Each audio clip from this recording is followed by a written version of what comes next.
Tori, did we have any agenda items fall out, or we're still sitting on a deck of 7? We're sitting on a deck of 7. Okay. Nothing's come off. All right, you're live now. Thanks, Andrew.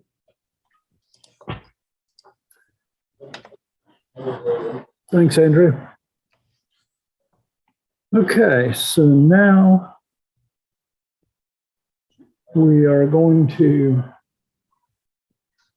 well, not quite yet, but soon we're going to start things, and then I need to begin recording before we actually begin.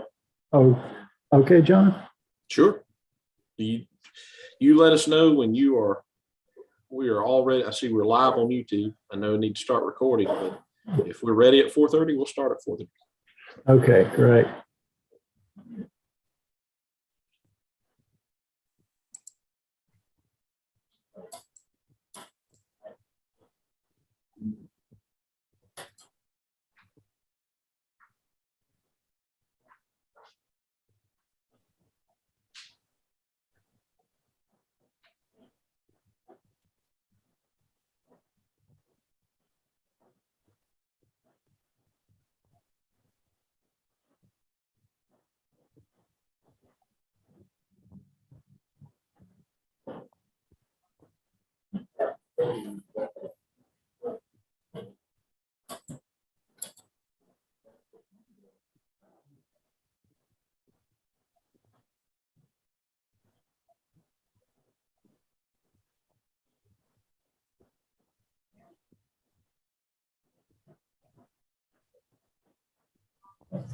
And Lawrence, I don't know that it matters, but it still says we're technically in a practice session as well. So Yeah.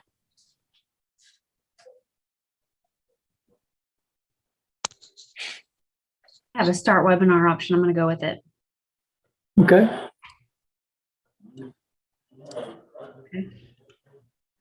And then I will begin recording to the cloud. And so it is up to your sense of timing, Mr. Robbins. okay. Well, I'll wait for one more minute. So we start at 4:30, but we'll be ready to go. Great. Thank you.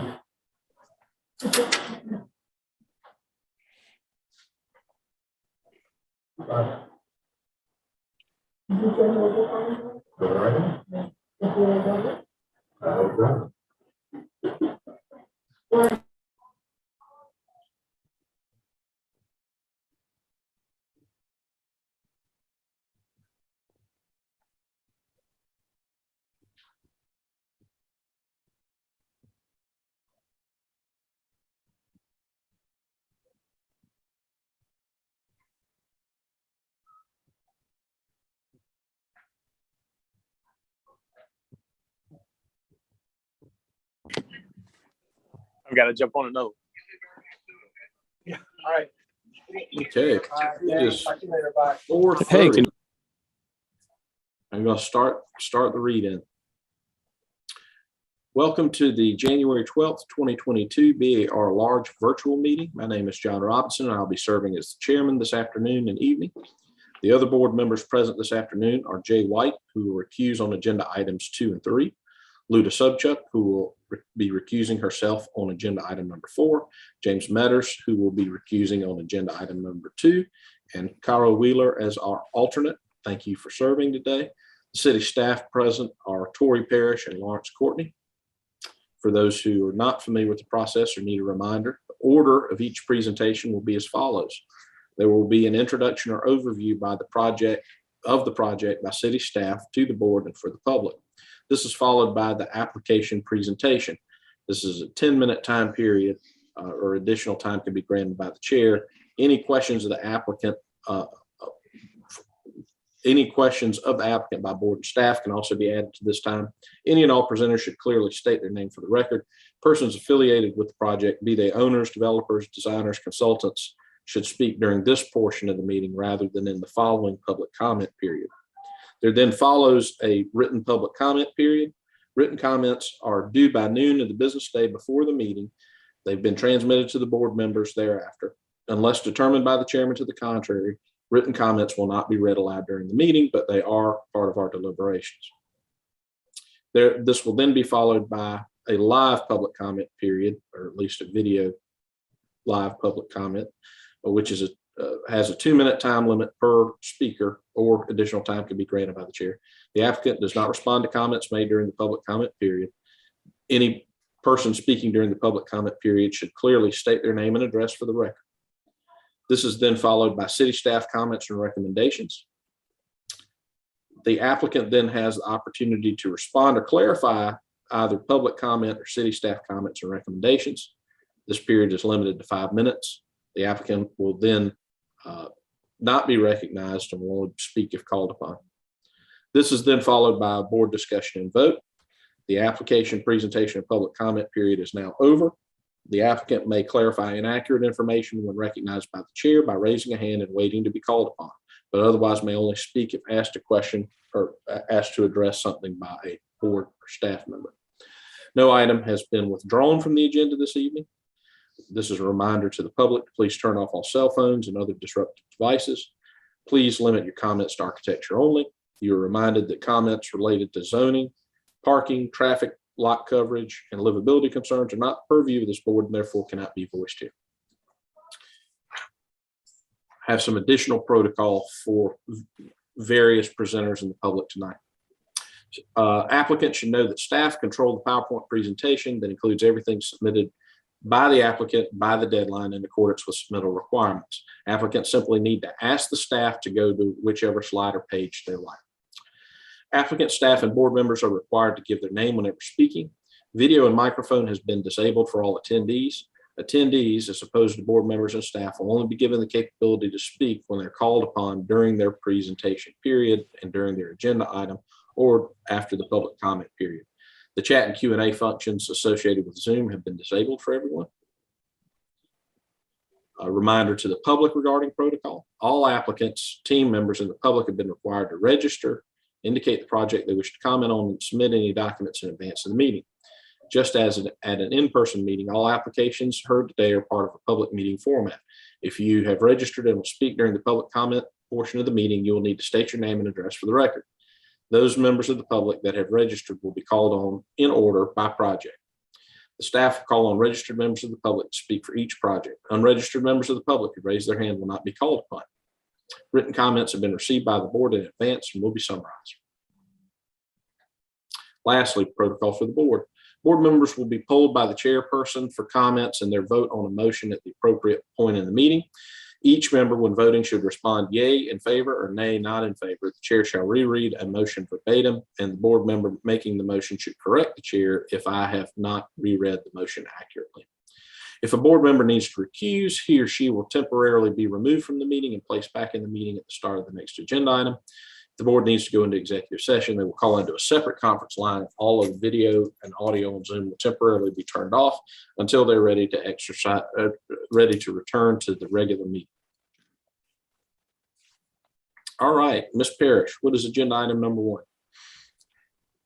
Good afternoon. Agenda item number 1 is 838 Morrison Drive. The request is final approval of a mock-up of the mock-ups hardscape elements for a new apartment project. This is in the historic corridor district. All right, we've got Ross Seaman on the line if he is ready to go. Mr. Seaman, you have the floor when ready. All right, thank you all very much. Yes, I believe most of you have gotten out to see the mock-up. The photos that we took in this presentation had a lot of construction debris. It hadn't really been cleaned up at that point in time, but the mock-up was cleaned up very well for the site visit that happened yesterday. We did walk around the mock-up and look at the different hardscape conditions and talk about a few things. You'll notice some staff comments about the expansion joints needing to be set a little lower. We talked about the way that some of the bridge boards meet the pavers, and that they weren't perfectly aligning, and we talked about using a flush concrete band to kind of create a joint in between those two materials, which we are agreeable to.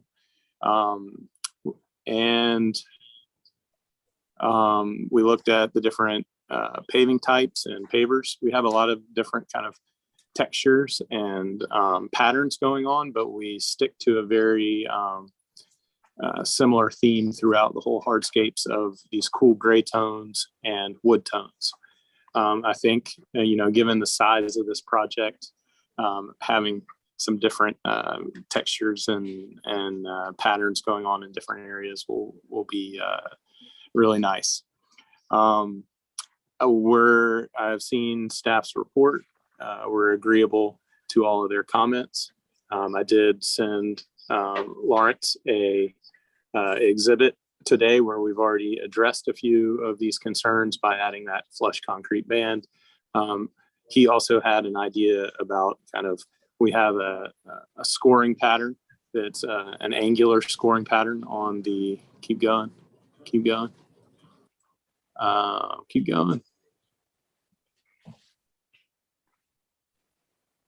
I'm still not seeing it. Keep going.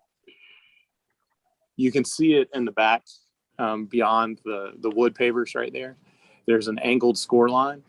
And what we talked about in the field was the idea of kind of making that a little more noticeable, and different ideas to do that. And what we're proposing to do is actually, instead of having that singular score line, to have 3 score lines at any time there is an angular score line at about 8 inches apart. So it will be a little more intentional and showcase the fact that we're doing this angular score line. Other than that, I'm here to answer questions. There, you will see in this picture some of the mortar was a little sloppy around the expansion joints. We talked about making sure that's clean and making sure those expansion joints are set a little bit lower. We talked about the idea of seeing if there was some type of gray expansion joint. We haven't looked into that yet, but if it's out there and available, I'm sure that's something that we could look at. But like I said, other than that, agreeable to making any of the modifications that we discussed, and I'm here to answer questions. All right, thank you, Mr. Seaman. Any written or other public comment on this report? There's no public written comment. Didn't think so. There's also Okay, no public I'm speakers. sorry. I'm sorry. There's no public speakers or written comment on this one. Thank you. City staff comments and recommendations. All right, we have those. So again, these have been discussed with the applicant. Number 1, the hardscape mock-up has been cleaned extensively since the photos and the presentation were taken, and it looked markedly better. The joint at the base of the building between the building and bluestone border surround needs to be cleaned up and made more inconspicuous. It was discussed that it should be placed below the level of the bluestone and match its color in order to read more like a shadow line. Places in which a double expansion joint occur are inaccurate. There will only be the one at the building base. Number 3, the stained pervious concrete paving initially shown at the rear of the building has been significantly upgraded to pervious pavers. 4, the concrete and wood bench sample is acceptable, with exposed edges to be eased more for occupant comfort. 5, the saw cut at the upper walk along Morrison Drive is to be re-examined to be more pronounced. It was felt by staff that the thin saw cuts at a fairly wide spacing would get lost in the walk. 6, the stop bar composed of contrasting patterns is nicely done. 7, it was discussed by board members and applicant that a border strip should be placed between the wood board surfaces and adjacent paving to break up irregular joint locations. Applicant now proposes a 6-inch wide flush concrete curb to help delineate and separate the different widths of the materials. And 8, it was explained that the plantation mix was to be used less due to ADA concerns. Staff recommendation is final approval with review of modifications and monitoring as required by staff. Okay, very good. Mr. Seaman, you have the opportunity to respond, but I think you've pretty well spoken to what staff has said. You're welcome to make any additional remarks if you need to. Nope, I'm good. I'm here to answer questions. Thank you. Absolutely, thank you. All right, board members, what do we say about agenda item number 1? Well, I'll kick it off by noting that several of us were at the mock-up review yesterday, and I concur with all of staff's recommendations and their recommended motion. Okay. Further board commentary. This is Lyuda Sobchuk. I'm in support of the recommendations by the staff. Okay. This is Carol Wheeler. I also agree with staff comments. I think everything was summarized well of what we discussed. Just one more comment regarding the bench seat. It was discussed on site as well that the spaces between the exposed wood and the concrete would be metal instead of the wood that was on site. But otherwise, I would make a motion for final approval with review of modifications and monitoring as required by staff. Ms. Wheeler, your motion, as I've heard it read, is the same as what the city staff recommended, which is a motion for final approval with review of modifications and monitoring as required by staff. Did I correctly restate your motion? Yes. Okay. Is there a second? I'll second that. I have a motion and a second. Ms. Wheeler, Mr. White. I'll therefore proceed to call the roll. Mr. Matters, how do you vote on this project? Yay in favor. Ms. Sobchak, Yay in favor. Ms. Wheeler, Yay in favor. Mr. White, Yay in favor. and myself, yay in favor. Passes unanimously. Thank you to the applicant. Thank you. All right, agenda item number 2, Ms. Perry. This one is 84 Broad Street. This is the Blake tenements in the Charleston County Courthouse. The request is conceptual approval for repairs to be designed for the exterior stucco facade, stucco coating, windows, below grade waterproofing, and hurricane shutter anchors at the Charleston County Historic Courthouse. And for the exterior stucco facade and stucco coating at the front stairs of the south elevation of the Charleston County Blake tenements. Okay. The buildings were constructed in 1753 and 1760, and they're in the Old and Historic District. And we've got some context slides for you here. This is, as you probably well know, the intersection of Meeting and Broad.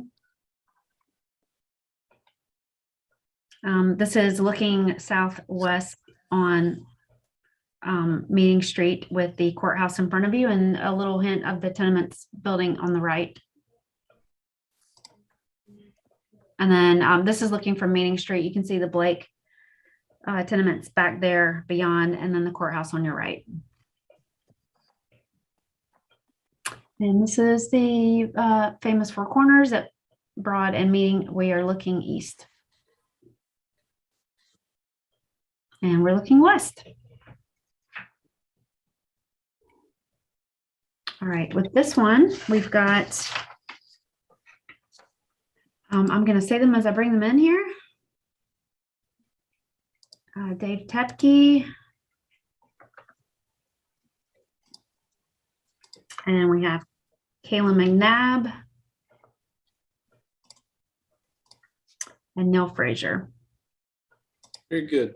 Who would like to lead? Sorry. Who would like to lead off? I promoted them all. It may just take 1 second for them to come on. Okay, David's in. David, can you hear us?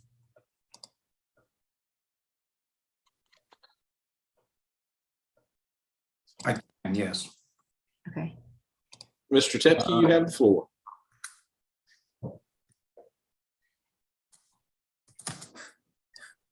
1 second. Thank you very much, city staff, Mr. Chairman, and the board. As mentioned, I'm here with Neil Frazier of SKA Consulting Engineers and Kaylin McNabb of Metters Inc., part of the design team. Mr. Chairman, I'd like to indulge in maybe a few extra minutes as we go through the presentation today, as I'll be going through a couple of projects. We're here on behalf of the owner of the structures, Charleston County, and I'm very excited to both present on the results of the investigation that the board approved in November 2019, as well as the conceptual recommendations that have been developed based on that investigation in order to move forward with restoring and repairing this treasured landmark of Charleston. Mr. Courtney, could you wheel through the first probably about count to 8 or 10 on these initial slides, on the initial 15 slides or so. But I wanted to basically give a background of the reasons we were asked out by Charleston County to look at the facade.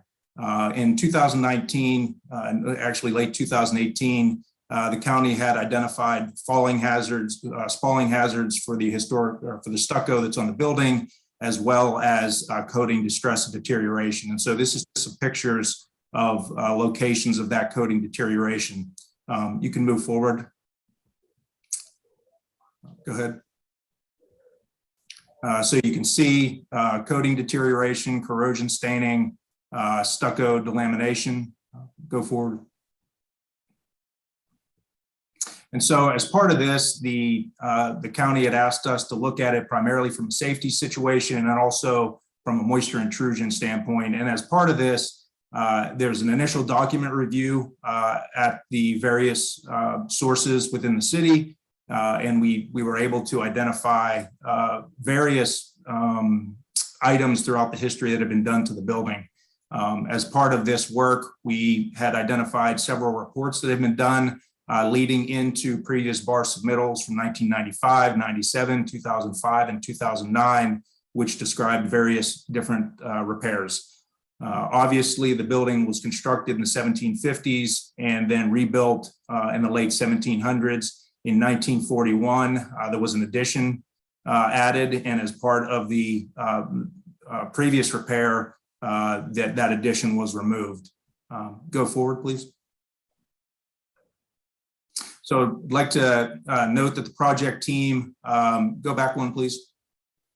Project team, obviously the owner of both structures is Charleston County. The assessment team included SK Consulting Engineers as the engineer and Metters Inc. as the conservation consultant, also doing testing on the historic materials that were extracted from the building. We included hazardous materials testing, and then also we included some national experts to evaluate the coatings and other materials distress. As the design moves forward with the county, the team moving forward is going to be SK Consulting Engineers and Metters incorporated for the design process. Move forward, please. So the investigation procedures included a variety of items, and these were all discussed during the initial submittal in November 2019. The work was conducted in the middle of 2020, and a report was issued last year that was submitted to both the county, and I believe the city has a copy as well. And so this presentation will talk about some of the results of that and the reasons why we are recommending the things that are being recommended. The investigation included water diagnostic testing, petrographic evaluation of the historic materials, tensile bond testing of the coatings that had been failing, and materials testing, laboratory testing as well. Next slide, please. And so what we had found was that there was a variety of coating distress around the structure.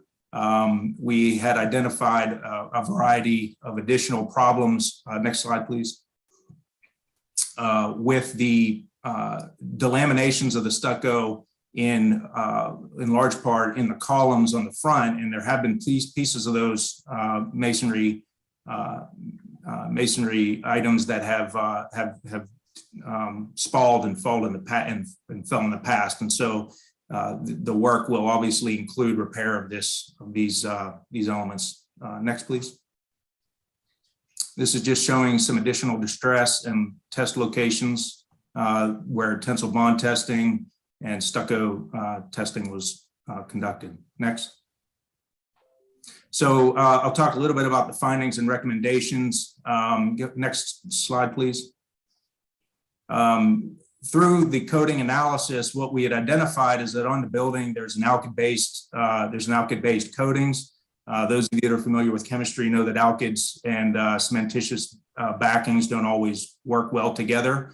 and had contributed to some of the distress and the deterioration along with the moisture. Next slide, please. Next slide. And this is just some laboratory report. Next slide.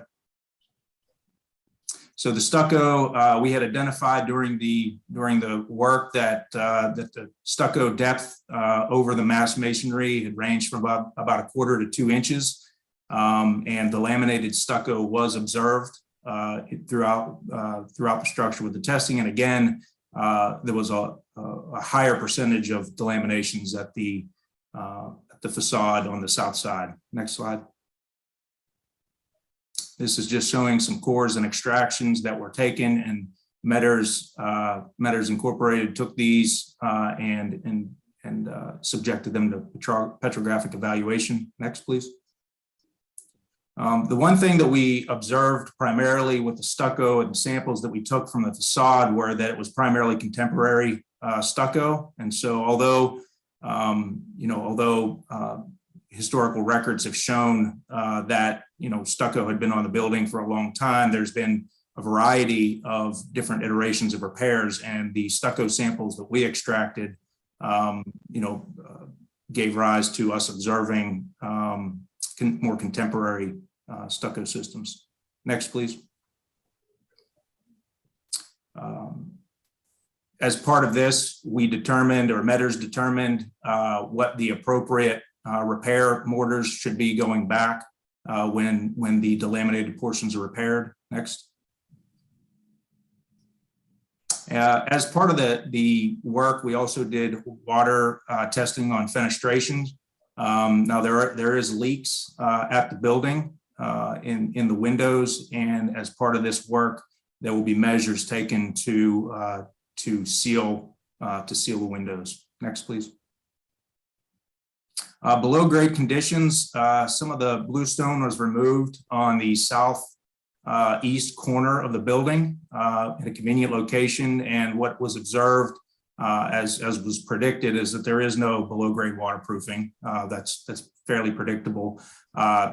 Samples of the mortar were taken from the brick and subjected to testing, and this was the mortar in these areas was historic. And so as part of this work, the idea is that there's a fair amount of distress and deterioration in the coatings and the stucco at grade level, and there are issues with water wicking up from the mass masonry. And so as part of this work, we'll be looking to address below grade waterproofing.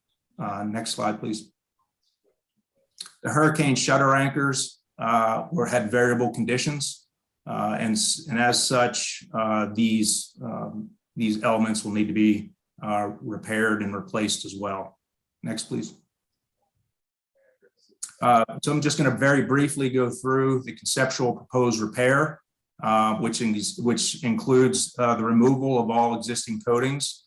There is sufficient coating distress, and because of the chemistry of the coating, it's not really wise for the county or for the city to coat over top of the existing coatings. And so what we're proposing is to remove the coatings and install a breathable mineral silicate based coating to the stucco. Next, please.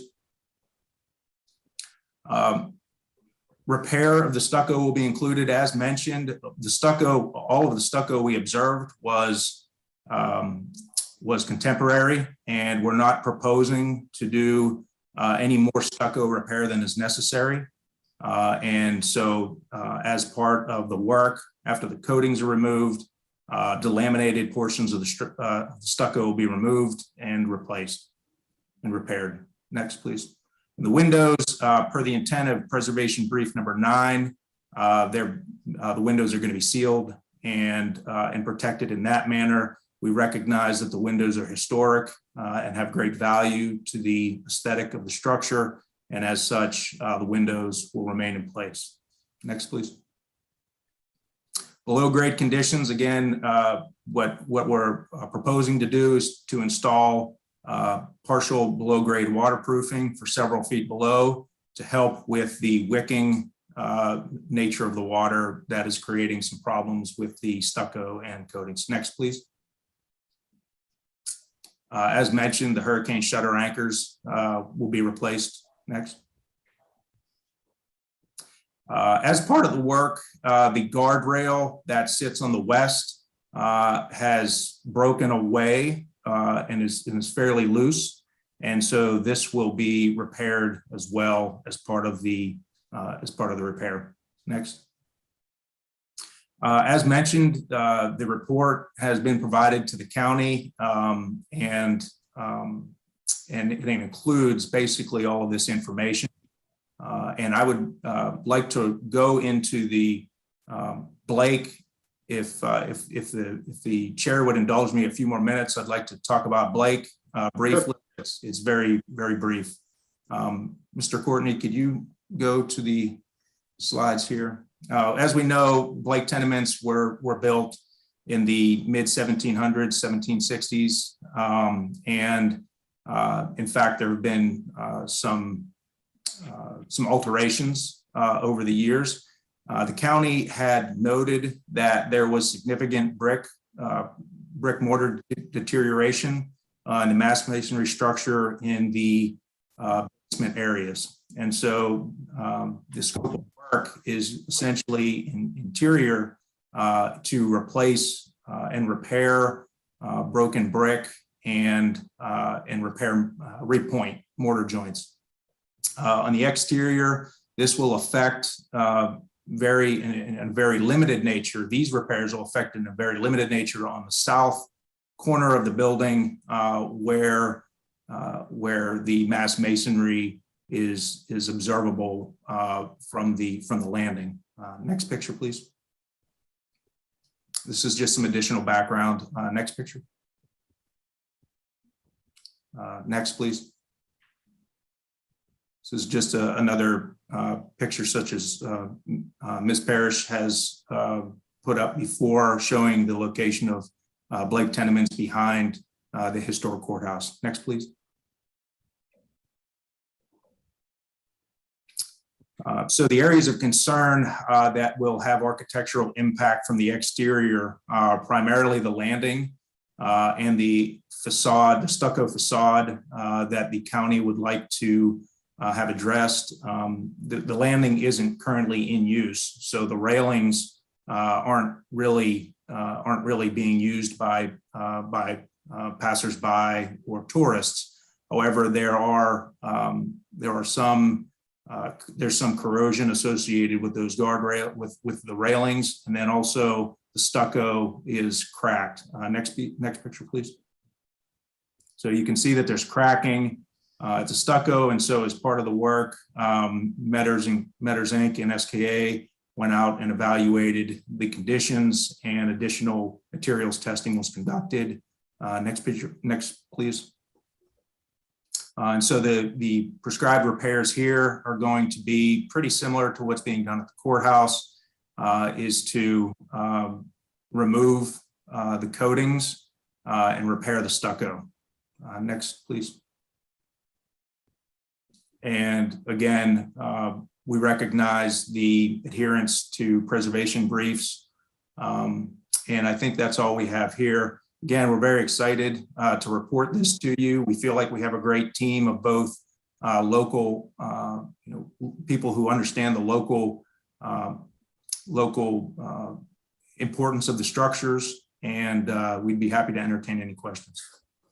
Thank you, Mr. Tipton. It's worthwhile having a little extra time to go over such an important project, one that I pass pretty much every day. We will move to any public comment, be it written or live. None, Ms. Parrish? We have Aaron Minigan, who's going to speak from the public. Okay. Thank you. Aaron Minigan, Preservation Society of Charleston. The Preservation Society appreciates the applicant reaching out to us on this request and keeping us informed about exploratory work conducted on the buildings throughout this past year.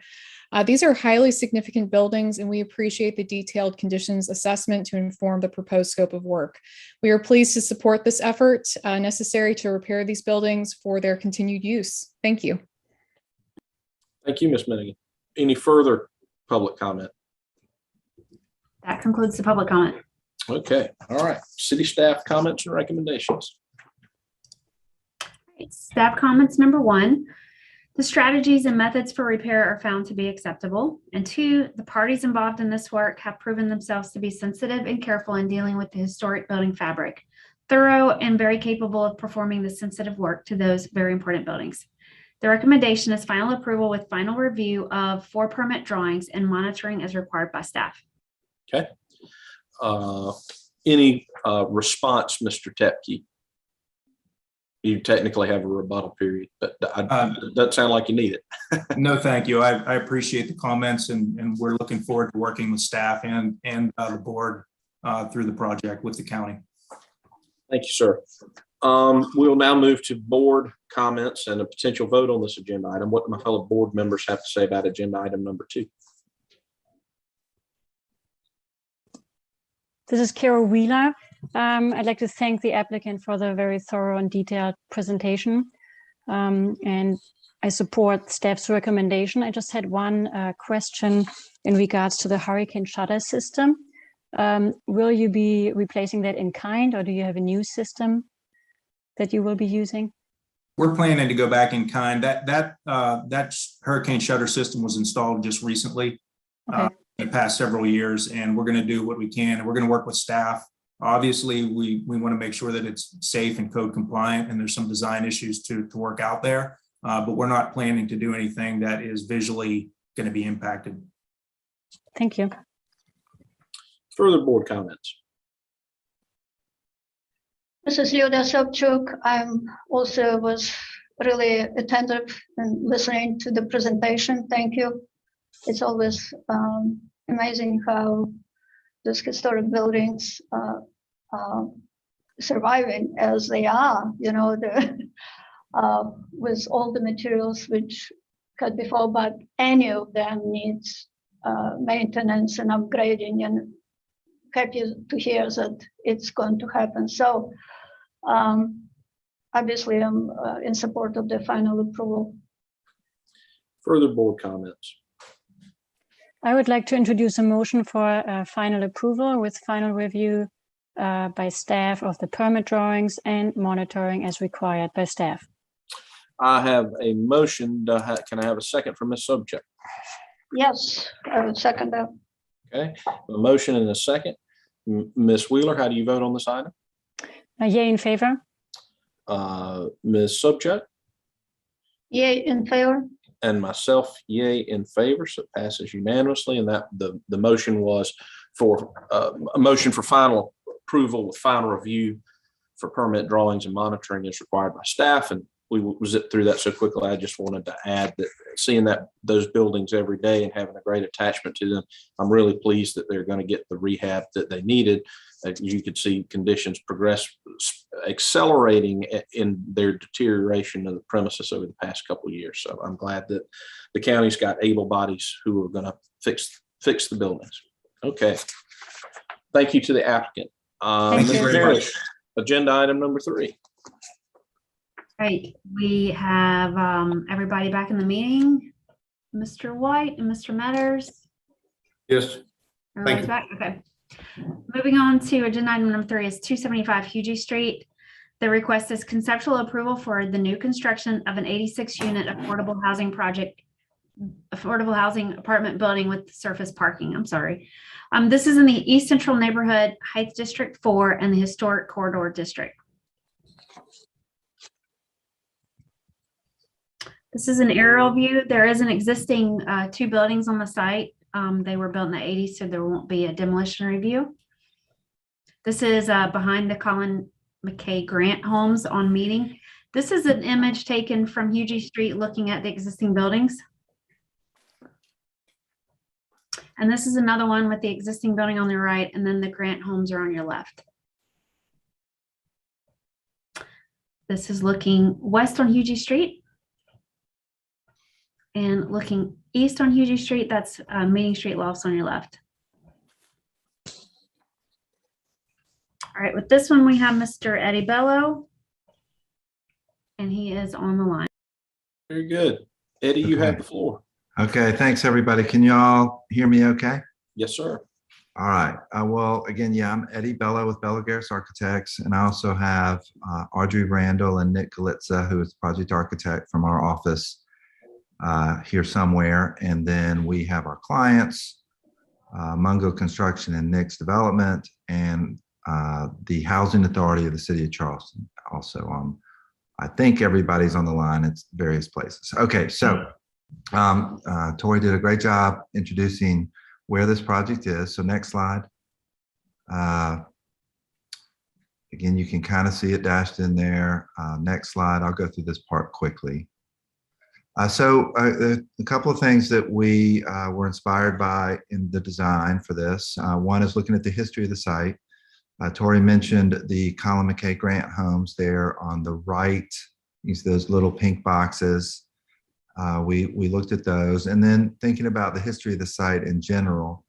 You know, it's always been, up until fairly recently, a fairly industrial part of the city. I remember not that long ago when there were a lot more warehouses. There was a water tower up there, and you know, I don't think we want to replicate anything, but just the fact that the heritage of the site is historic, is industrial, was something that we kind of wanted to draw from. Next slide, please. And we also did want to draw a little bit from those fairly small scale white brick Grant homes there on the corner. Next slide. So if you look at the context, like Tori just showed, it's I think everybody's fairly familiar. Next slide. Those buildings there, the 1980s townhouses, will be torn down. Across the street at the bottom are bottom right is a large apartment building. On the bottom left photo is another large apartment building that's right next to us to the west.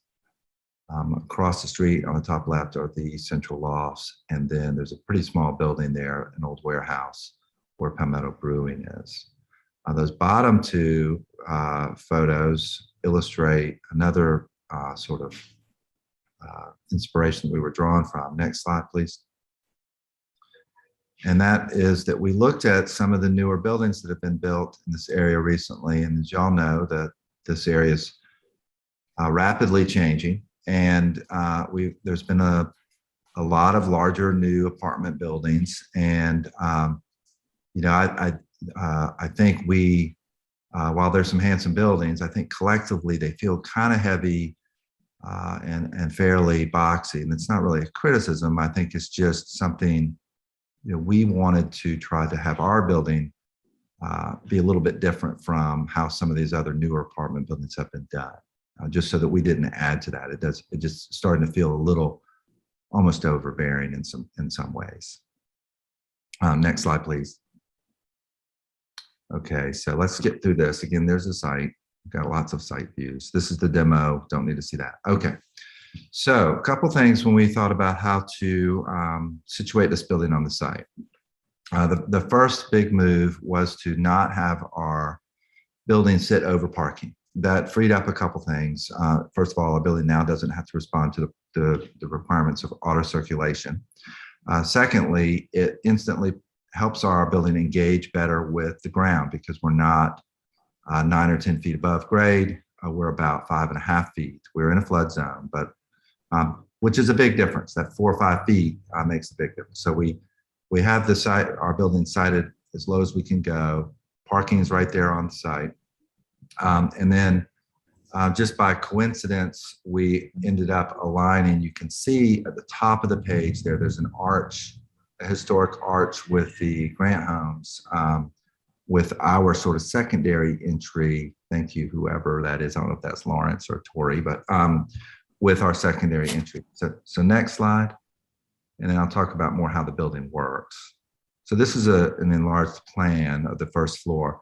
So the next sort of big move we did is we took the building and pulled it apart. You think about apartment buildings, and they often have a double loaded corridor interior and rooms on either side. And we didn't want to do that. We wanted to try and have this be a little more, frankly, uplifting for the residents. So we pulled the building apart and have this central sort of atrium space. This is open air that allows basically all the circulation to be exterior, but still feel enclosed. And we see this as a very grand, welcoming space for the residents, and also a really, really nice way to address the street. Next slide, please. All right, so here is an enlarged entrance, so a large floor plan. So Hugey Street's to the west. We've located that large sort of open box there at the top left. That's a big community room.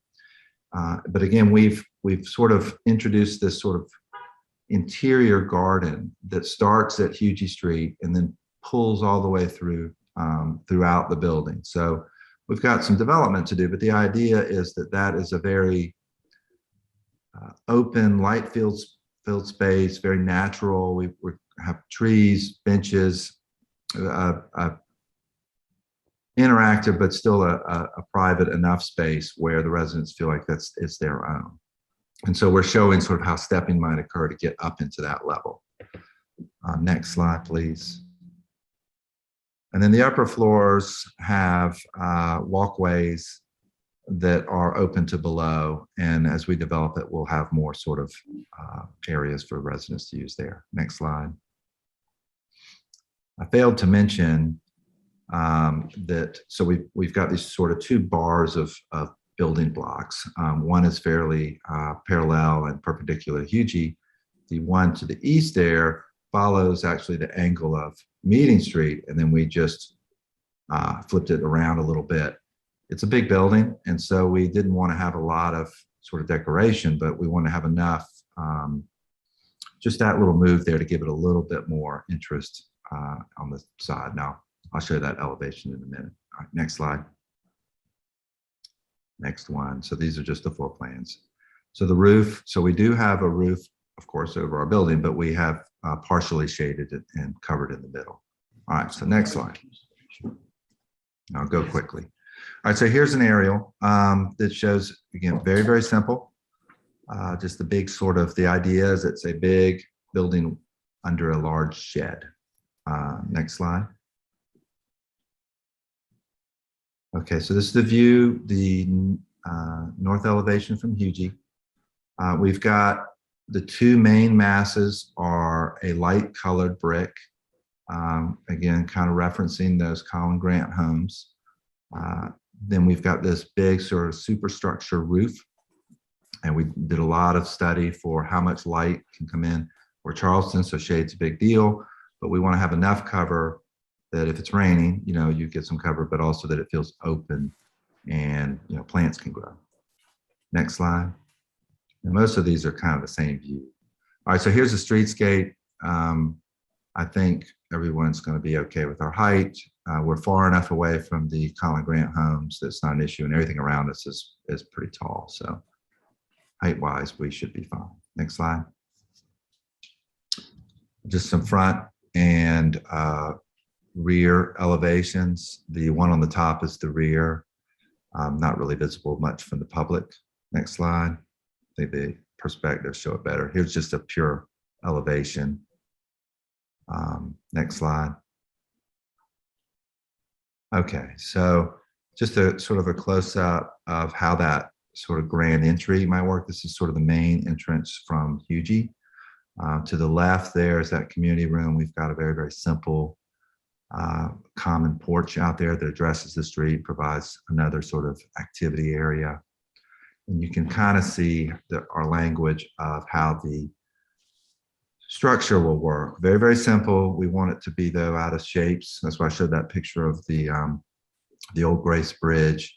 That's what was commonly done up here, and actually it's in the old trolley barn, is angles put together to form a truss. And so that's our idea here, not tubes, but just a very simple, lightweight structure. Yeah, thank you.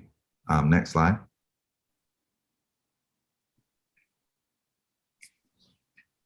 Next one, please. So just a section. One kind of interesting thing you can kind of see up in the top there, all of our mechanical units, and you can imagine will be a lot for 86 affordable units, will be up in that space. You can see right there, those rectangles. And so interior wise, we'll have louvers or perforated panels or something that you might be able to see a little bit from inside if you're on the top floor, but generally speaking, you won't be able to see those at all. So that works pretty well. Next slide. And these are just some other views showing how it might work on the street. Simple windows. We've got a reveal just to kind of help with the proportions. Next slide. You can see on the east and west side, we've got a pretty significant overhang. So we've introduced some brackets. Those would be out of steel as well. That would be angles similar in detailing to the truss. Next slide. The view just sort of as you turn from Meeting onto Hugey heading west. Next slide. Just some straight on elevations. What's kind of interesting is we kept the roof in one sort of parallel area, and then the building moves. So it actually, in 3D, we've studied it a good bit. It really provides a really interesting play of shadow and just how those brackets, because those are all different, you know, as you sort of move down that facade, it's pretty interesting. It's a simple move to provide a lot of interest. Next slide. Just another enlarged elevation from the other side. Next slide. Okay, so this is that really what will be a pretty main entrance because it's from the parking lot on the east facade. And again, this just by good luck happens to be directly on axis with that historic arch that's on Meeting Street. Next slide. We thought it was important to break up the building there as well so that it didn't feel too long. Here's kind of a night view. We know the BAR is not super excited about bright buildings, but we do want to make sure this feels safe, very inviting, just as inviting as it would be during the day with how the lighting is done. So we're gonna come back next time, I think, with some studies and get the board's thoughts on that. Next slide. Just a couple more. Here's another sort of night view. Next slide. Okay, two more. Again, this would be the entrance at night. And then the last slide is, I think, our last one. Next slide is our last one. Yeah. Sort of a straight on view from Hugey. So that's the presentation. We're super excited about it. And just look forward to the board's comments. Thank you very much to the presenter. Do we have public comments on agenda item 3? We do. We have Justin Schwebler and Aaron Minigan, and they have both been upgraded to panelists. Great. We'll let Ms. Minigan go first. Thank you. Aaron Minigan with the Preservation Society of Charleston. The Preservation Society appreciates the applicant meeting with us and walking us through this proposed design. This is a refreshing approach to large-scale new construction in an area that is oversaturated with big boxy buildings. We appreciate that the applicant has taken a very thoughtful and creative approach to the design that breaks down the massing, draws from forms and materials that are contextual and very interesting, and offers a positive contribution to the public realm. We think this building will be a nice addition to this area, and it's encouraging to see such a high quality design for affordable housing. The Preservation Society is happy to lend our support for this proposal and encourages the board to move for conceptual approval. Thank you. Thank you, Ms. Minigan. Mr. Schwebler. This is Justin Schwebler with Historic Charleston Foundation. We would like to thank the design team for taking the time to meet with us and review this submittal. We find this to be a highly successful project. The design team should be commended for setting an example that affordable housing developments can have creative and exciting architectural forms while utilizing high-quality materials. And we would like to recommend conceptual approval of the design. Thank you. Thank you, Mr. Schwebler. Further public comment, Ms. Parrish? That's all I have. Okay. All right. Very enthusiastic crowd on this project. What does the city staff have to say? Sure. And I would like to say I had some observations prepared for the previous projects and I forgot to read them. They're not on the slides, but I'm going to start now by reading observations. Okay. And I'll start with this project. The design takes cues from its context and material and color. While the Colin McKay Grant homes are of a smaller scale, the project will sit amongst several similarly sized projects that have been constructed in recent years, with additional larger projects coming nearby to 578 and 584 Meeting Street. The project makes a nod to the Meeting Street monumental arch at the Grant homes with the alignment of its east entry. What is usually a double-loaded corridor is pulled apart to create a communal space that can encourage interaction among neighbors and offer unique shaded exterior space. The exterior entries at a level of ownership. The materials, brick, steel, and wood are nicely mixed, and the deep overhangs and steel bracketing give a sense of play on what might otherwise be viewed as a very long facade. All right, moving on to comments. Number one, regarding the pilasters, and these are broken into A, B, and C so that you can easily adopt what you prefer. I mean, what you feel is necessary, but number one, regarding the pilasters, A, raise the top of the pilasters to be even with the window headers at the third floor to provide additional order to the composition. B, deepen the pilasters to make them more pronounced on the long exterior facades. Or C, add a cap to the pilasters to better indicate load-bearing capacity. Number two, where material transitions occur horizontally, such as the brick and cementitious siding, which is visible at the fourth floor, offset in separate planes or detail in a meaningful way.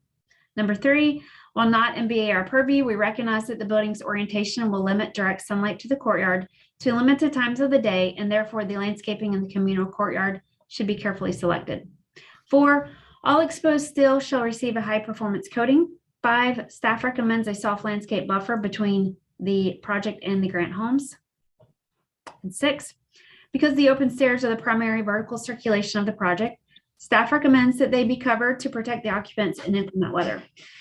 While this would require the enclosure of 2 portions of this courtyard, staff believes this can be done in such a manner as to not detract from its openness. 7, per preliminary, confirm size, profile, and exposure of cementitious siding.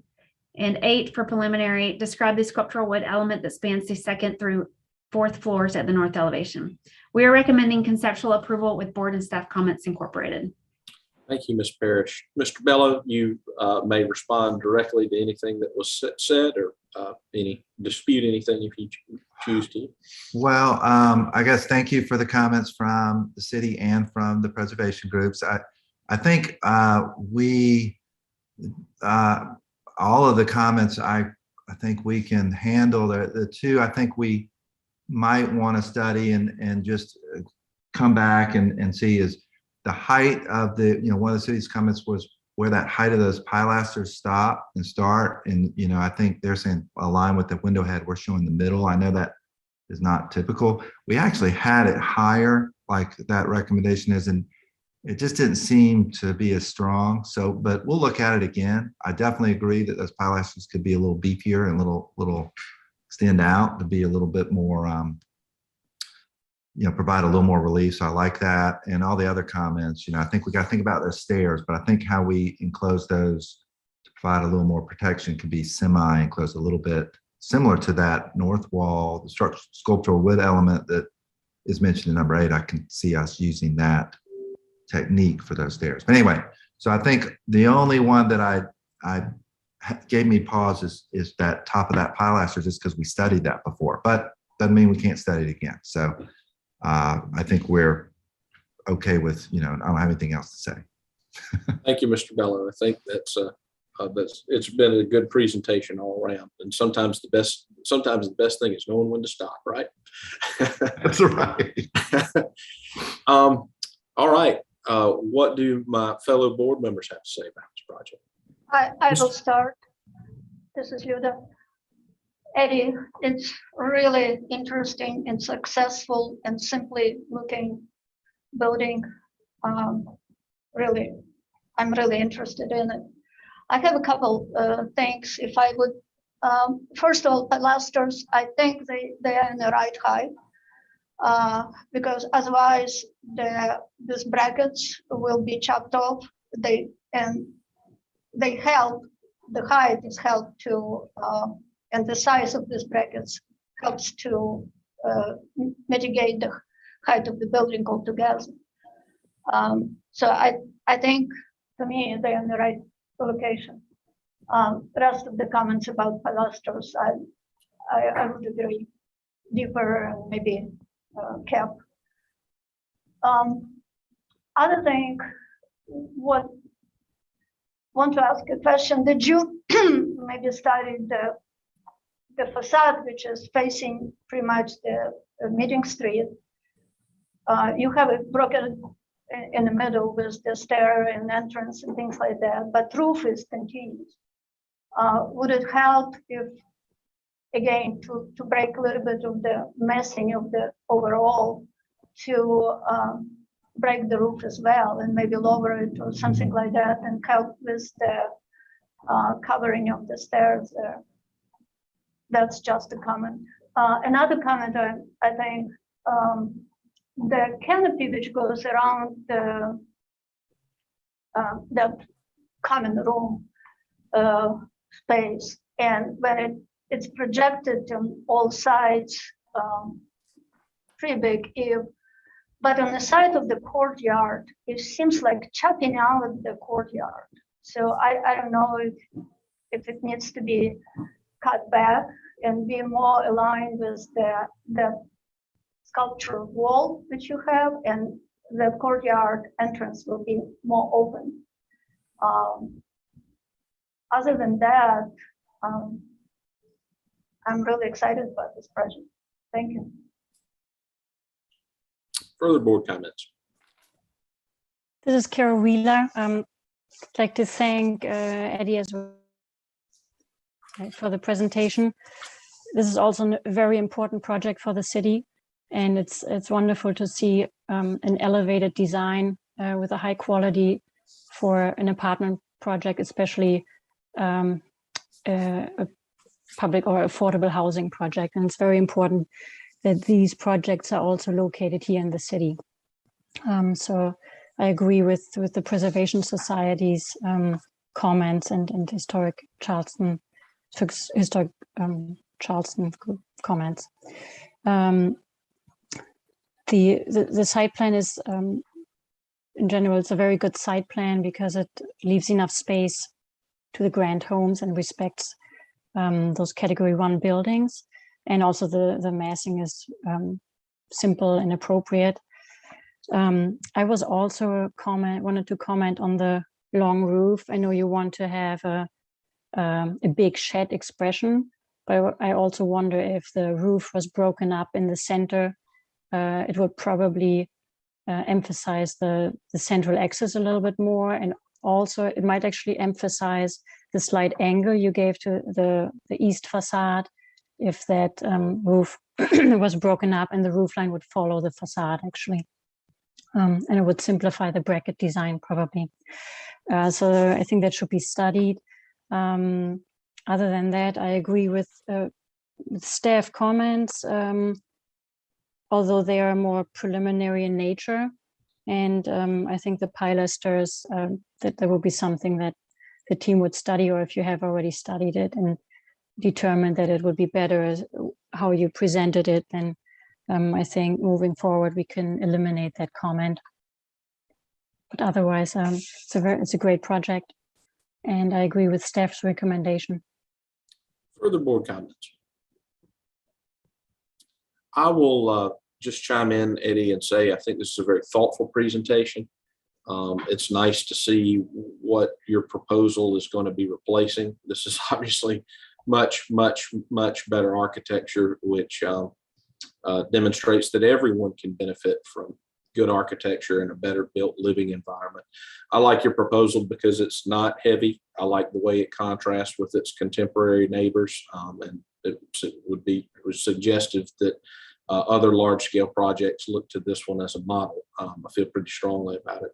But it has a nice human scale to it, despite the fact that there are a great number of units in the building. So I don't have anything more particular to add that staff has added, other than I look forward to seeing you push this project to completion. Mr. Chairman? Yes, Mr. Metters. Eddie, thanks to you and your team. I have two questions before my comments. How wide, approximately, you might not have this worked out yet, but are the walkways that give access to each one of the apartments? I think they vary, but I think they're at least 6 to 7 feet minimum on either side with a big open space. It may be 8. We've gone back and forth on that, James, because we want them to be big enough to be comfortable, but we don't want to cover up that open space.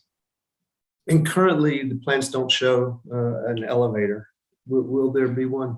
Yeah, there's actually an elevator there. It's right when you just on the same side as where the community room is. Yeah. I can't remember. I think we have 2, but yeah, there's 2. Yeah. Okay. So, and this is for the future. I'll move to my comments, but metal compatibilities from the aluminum fascia to the unknown type of standing seam metal roof to the painted galvanized steel brackets to painted galvanized steel purlins to the truss framing, just making sure that that's spelled out what you will do. Future detailing, again, how the angle brackets where they extend from the masonry, just how those are flashed and if that may add any aesthetic changes or modifications, because I think they look, conceptually, those all look great. The open framing that supports the secondary roof, the plan looks as if that's supposed to be, I mean, it's literally going to be open, like you can get up in there. And it does look really, really cool. It almost looks like, okay, are you putting solar panels up on those things? Those are going to be 2 big solar planes. But it also looks to me like it's just a forever habitat for birds or other things that are going to be automatic. And I think it's very important, when we are thinking not about how this thing looks, it's actually going to be lived in. And I think it's very important to figure out how you're going to handle that stuff, because I don't see how that's being addressed at all. And maybe it doesn't need to be addressed at this stage, but Eddie, the thing that's very, very tough for me, not seeing a sun study, but trying to imagine the orientation of the building, that the opening in the roof is very, very nice for light, and I get the breaking of the planes, but the amount of water that comes through that opening doesn't feel like it's offset to me for drying opportunities. And I don't know what all of the construction materials are going to be, but there are, this gives me tremendous concern from a livability standpoint. And I think that, all of the components of the building, I like them very much, but I feel like all of that could be compromised because you've got this opening in the building in the top where the rain will come at the angles it comes in, but the sun, when I tried to imagine its exposure on the east and west sides, depending on where the sun is in the sky, there's very little direct sunlight that's going to be hitting in there for drying opportunities. And of course, the wind's going to be reduced because of just the orientation of the buildings and the floors and the stores. And so I actually am not in agreement with my fellow board members. I don't think that, I think that something's got to be studied with that, or the residents of this building potentially have difficulty down the road from wet materials frequently, because I don't know how it has an opportunity to dry. And so I would like to ask you to come back to this board. This is my request, to come back to this board with a light study, how how that's going to be dealt with, because except for that issue, I mean, I love the project, but that is a livability issue that I think that I would feel irresponsible not addressing. That's it, Mr. Chairman. Thank you. Thank you, Mr. Metters. Thank you. Any further board comment? This is Carol Wheeler. I just want to respond to James's comments. I think there are plenty of projects that have exposed, I guess, hallway or exposed corridors to access units, and it really helps this project to reduce the scale and increase the openness, and that's what makes it unique. So I disagree with your comments. There might be a concern about where the water will go, but this can be studied, and this will most likely be studied during the TRC process and the approval process there. So I would make a motion for approval, for a conceptual approval with board and staff comments, accepting number 1. Okay. Unless another board member wants to chime in before we. Well, the motion's been made, so we can have debate on the motion, but I'm going to ask first if there's a second. I will second that, but I also in support with what Kyra just said. I mean, it's up to the civil engineer to really work on that courtyard and make sure that drainage is appropriate. And that's about it. So, but I'm seconding. Okay. So, Mr. Chairman, that- on that discussion, let me say that I wasn't talking about once the water hit the ground. Of course, that can be dealt with. I'm talking about the water as it comes through the roof and lands on every porch. And to Carol's point, everywhere that I know that we have a situation like that, there are maintenance issues and there are lawsuits. And I am not guessing about that. I'm stating a fact. I'm not talking about once the water gets to the ground. Of course, that can be dealt with. So that's it. Got it. And this is a very collegial board. No one has to feel like they have to defend their position. We have some very smart people here, very thoughtful people here. Ms. Wheeler, your motion, as I understand it, was for a conceptual approval incorporating board and staff comments, except for comment number 1. Ms. Sobchak accepted that. I'm sorry, comment number 1, but B and C is appropriate. So in that comment 1. So exception is comment 1A. 1A. And Ms. Wheeler, is that what you intended, or did you intend to delete all of comment 1? I did intend to mean 1A regarding the height of the pilasters. Just 1A, but you intended to incorporate items 1, B, and C. Yes, we can keep those in, yes. Okay, so I'm going to restate the motions for all on the same page. The motion is for conceptual approval, incorporating board and staff comments, accepting comment 1A and leaving comments 1B and C in place. Correct? Correct. And Ms. Sobchak, you second that motion as restated? Yes. All right, I will proceed to go down the roll. Mr. Metters, how do you vote on this motion? Nay, not in favor. Ms. Wheeler? Yay, in favor. Ms. Sobchak? Yay, in favor. And myself, yay, in favor. All right. Passes 3-1. And Mr. Bello, I'm sure from all you've gleaned from our comments tonight, you may be able to speak to all those issues at a future meeting, including the important points brought up by Mr. Metters. Yes. Thank you very much. Y'all have a great night. All right. Thanks, Eddie. Thank you. Agenda item number 4, Ms. Parrish. Number 4 is 122 and 124 Cannon Street. The request is conceptual approval for the renovation of 2 existing structures, the addition of 2 new residential structures at the rear of the property. This one's in Cannonboro, Elliottboro. The height district is 2.5 to 3, and it's in the Old City District. This is an aerial showing 122 and 124, 122 on the right, 124 on the left. Cannon Street on the traversing the photo. And this is an image looking at the property. This is 124 Cannon on the left here, and we're looking east.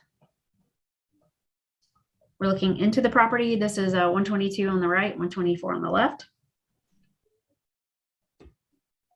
Looking east on Cannon Street. And looking west. And with this one, we are going to have Ashley Jennings, who has been promoted, and got two more to add here. Colin Colbert and Chris Ownings. The only one I'm looking for is Chris. Okay. Ms. Jennings, are you going to lead off for the applicant? I'd like for Colin to speak first Okay. to talk a little bit about the project, and then I'll follow up from him. Thank you. Sure. He just appeared. Mr. Colbert, can you hear us? Yes, I can hear you. Can you hear me? We can. You have the floor, sir. All right, great. My name is Colin Colbert. I'm with CKC Properties, and David and I are the applicants for this project. Our vision for the project was to combine the contiguous lots at 122 and 124 Cannon to create a synergistic design program for a community to serve initially short-term rentals and then be converted to condominiums in the future for sale. We looked at this when we were trying to come up with our vision. We walked the neighborhood to try to get some ideas of how to create a collaborative development within multiple lots. And we looked at Sanctuary Court, 133 Cannon Street, Cat Fiddle. And what we realized was that the three elements that really made successful developments out of in residential neighborhoods was pocket gardens, good quality hardscape materials, and a communal gathering space. In those developments, the communal gathering space was a living court that served to egress and ingress the lot.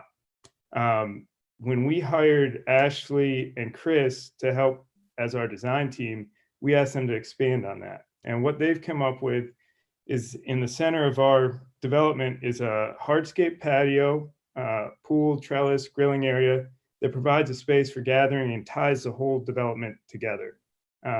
Additionally, there's pocket gardens throughout that provide some nice green space, and a tranquility garden at the front of the site, right at the right of way, to provide kind of a soft entry into the development. Our approach to the architecture was to take a more gentle approach to the historic homes with a more traditional style of architecture, and then create some sort of differentiation through using a more contemporary design on the back to new construction homes that we're proposing.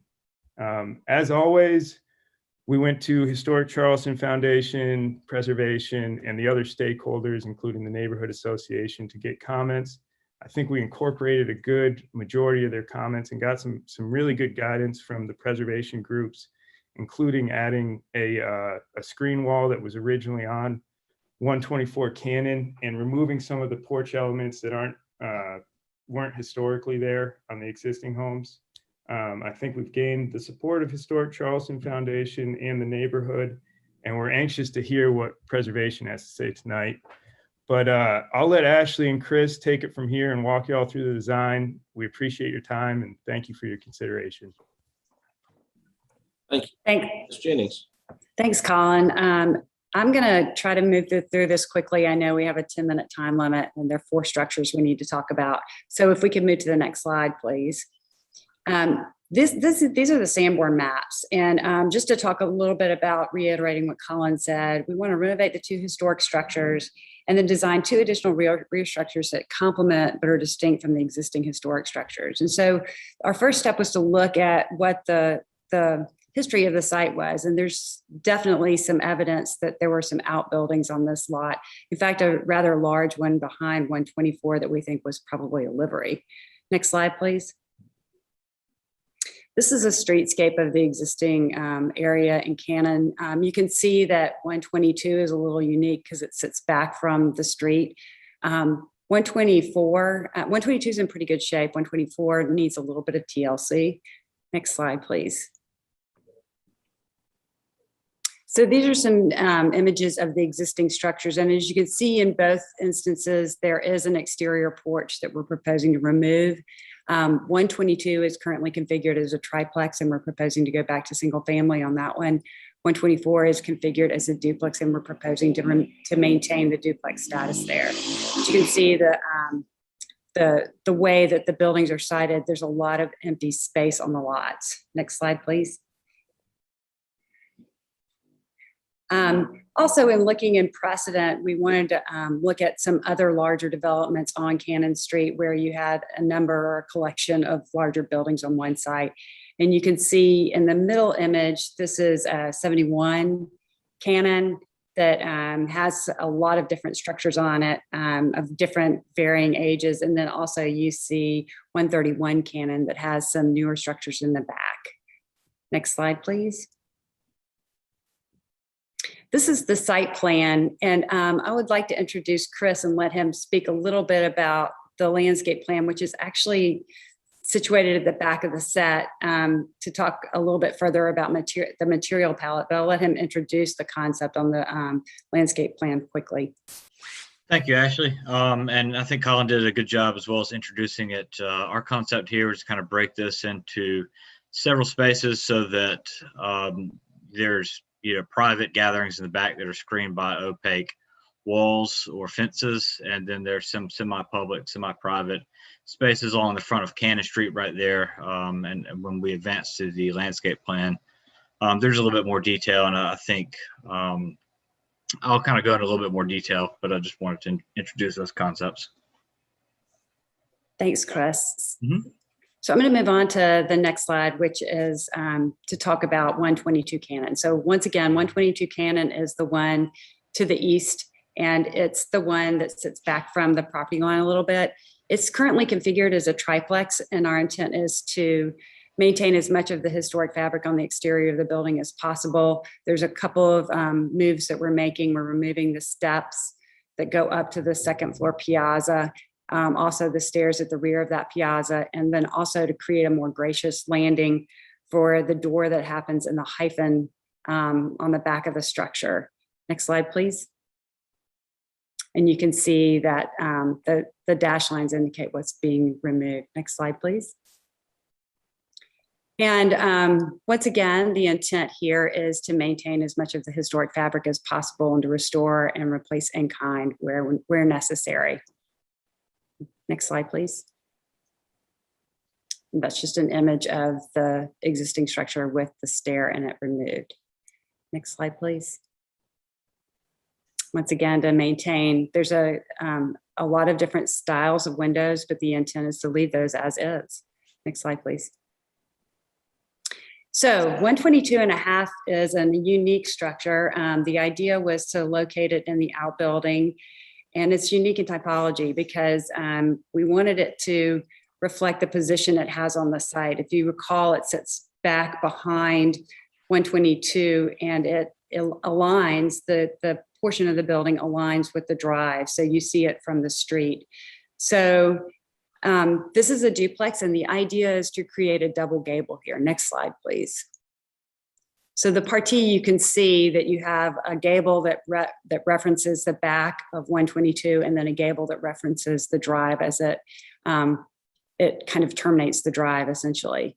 And the material palette here is to put a painted brick on those gable elements, the more dominant elements, and siding and horizontal siding on the recessive elements, the secondary elements. And you can see here the proposal is for a standing seam metal roof and a wrought iron balcony. Next slide, please. These are just the more elevations of that structure. Next slide, please. This is 124 Cannon, which is the other existing historic structure. It is currently configured as a duplex. It's had a lot of modifications over time and it definitely needs some TLC. The idea here is to remove some of the things that have been done to the building to create a side entrance to the piazza and to reintroduce the piazza screen wall at the front. We're also removing the stairwell to the second floor that's on the piazza, internalizing that in part of what was an addition that kind of capped the end of the piazza. And the proposal here is to do a small rear addition with a hyphen to create a living space for both of the units here. Next slide, please.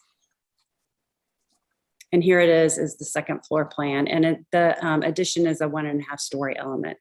Next slide, please. So these are the front and rear elevations based on the proposals. And you can see that we're reintroducing the piazza screen wall on the front of the structure.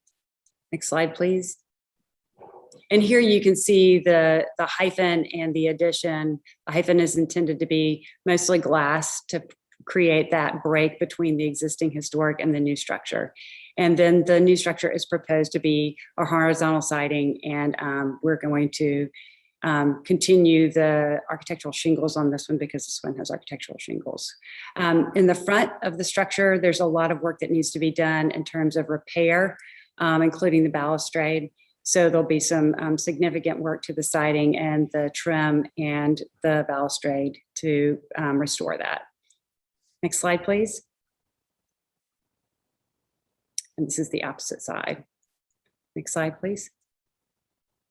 And finally is 122.5. Once again, another duplex, and this sits in the outbuilding position behind 124. Did I just say 122.5? This is 124.5.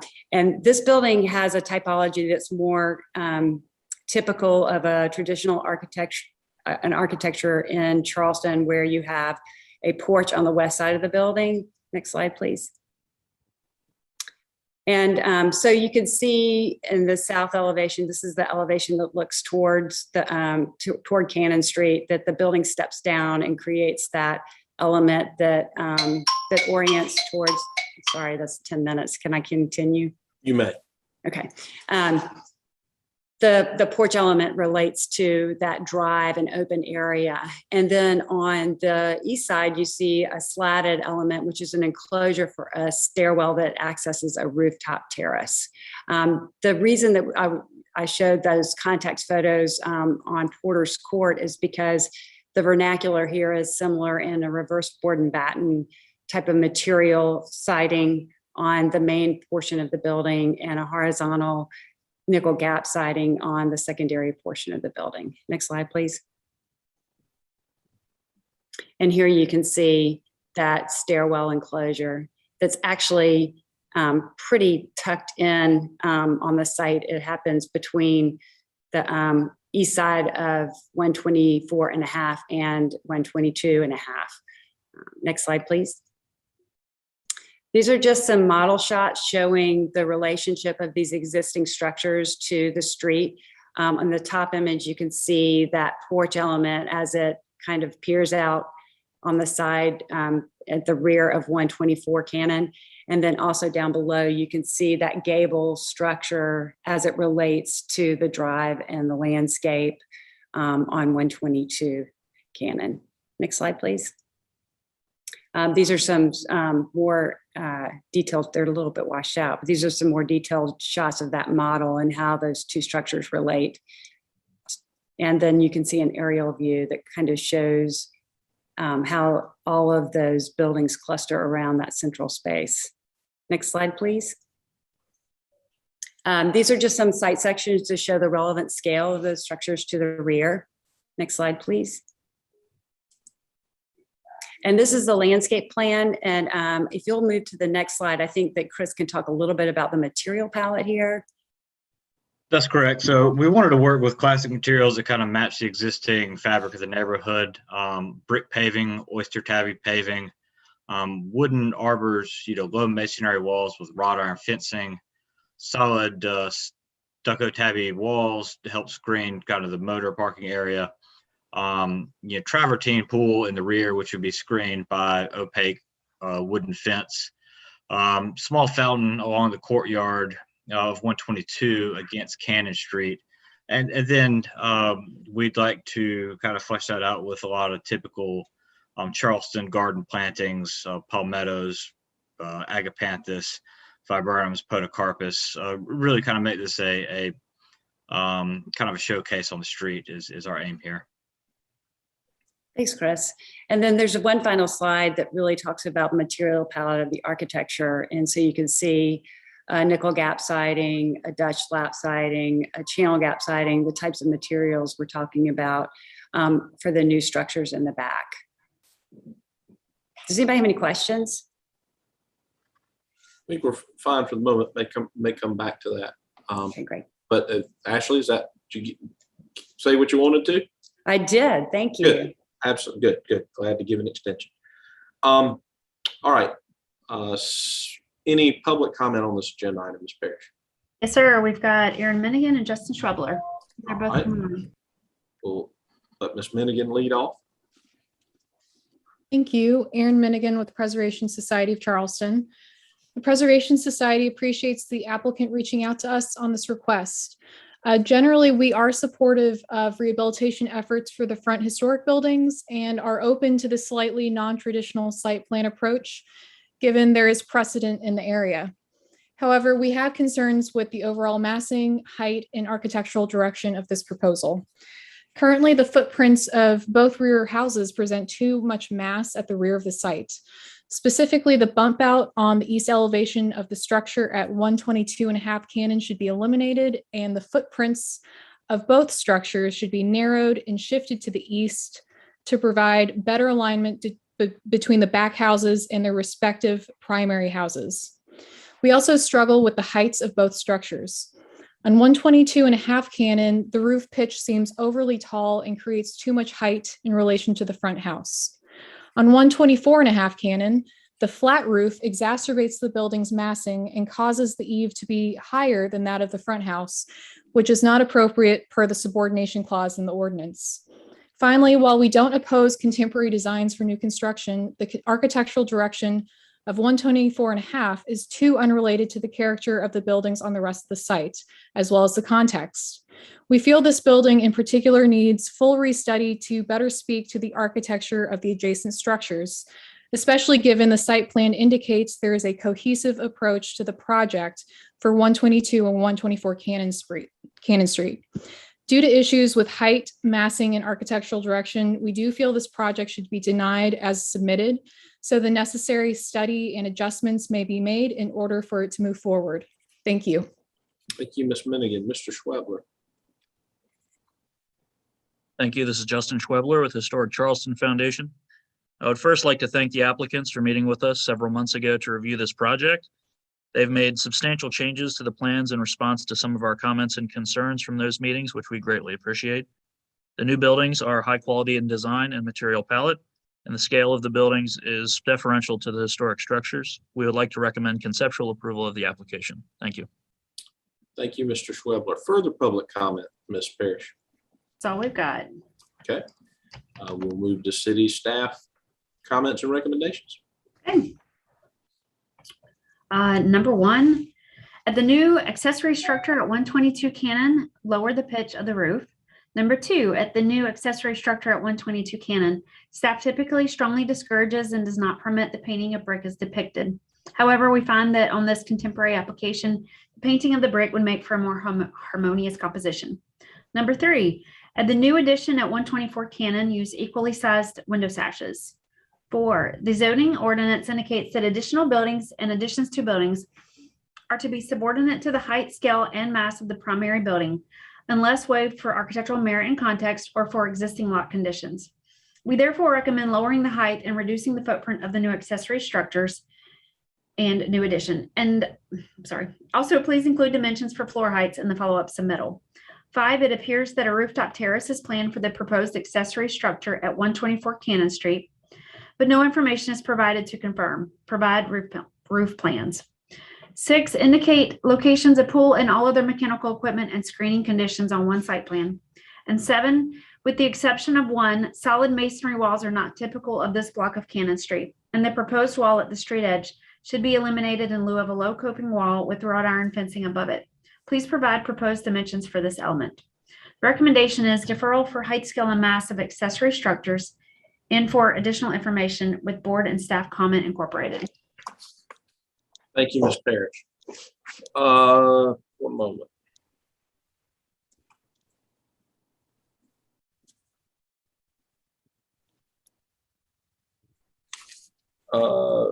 Miss Jennings or anyone from the applicant, if you'd like to respond, you have up to 5 minutes to do so. Sure, I'll respond to some of the specific comments and I'll let Colin respond to the overall. I think that one of the item number 7, for example, the solid masonry wall was something that was recommended by both preservation groups because it screens the parking behind. And we did do a little bit of a survey along Cannon Street to see if there was evidence of solid masonry walls there. So there is some precedent there, and the intent was really just to screen the parking. As far as the height, scale, and mass, we have studied that a lot. We've shifted the footprints. We've actually studied the architectural direction on all the buildings, and we feel like we're in a good spot with what we've proposed right now. I think that the idea that the flat roof is not in context to the surrounding neighborhood is a little bit misleading because there's some good examples of flat roof structures in that neighborhood. And I'll let Colin respond if he wanted to respond to anything else. I'd reiterate what Ashley said. I think that what we're proposing is, the reason why the rear building is different from the traditional structures because we wanted that difference. That's why we approached it in that way in terms of architectural direction. And I think that from a height, scale, and mass standpoint, we are subordinate to the front structures. And there's plenty of examples, including one that we think was super successful across the street at 133 Cannon that exhibits nearly the same scale and was done successfully. So we hope that the board takes that into consideration. Thank you. All right, we'll now move to board discussion on this agenda item. What do my fellow board members have to say about 122, 124 Cannon?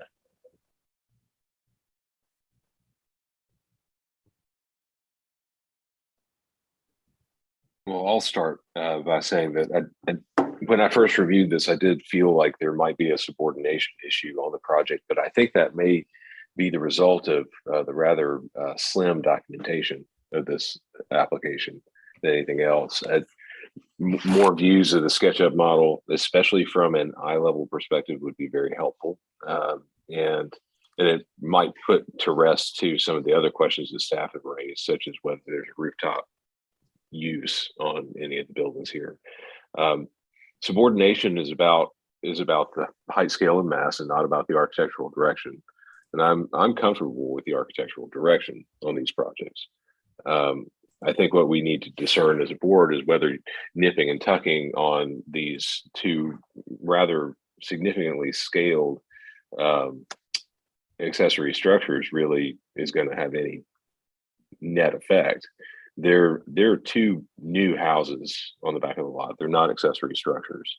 And if, I think that's really the intent of the subordination clause. And I'll just leave it at that and see what my other board members think. Okay, thank you, Mr. White. Further board comments?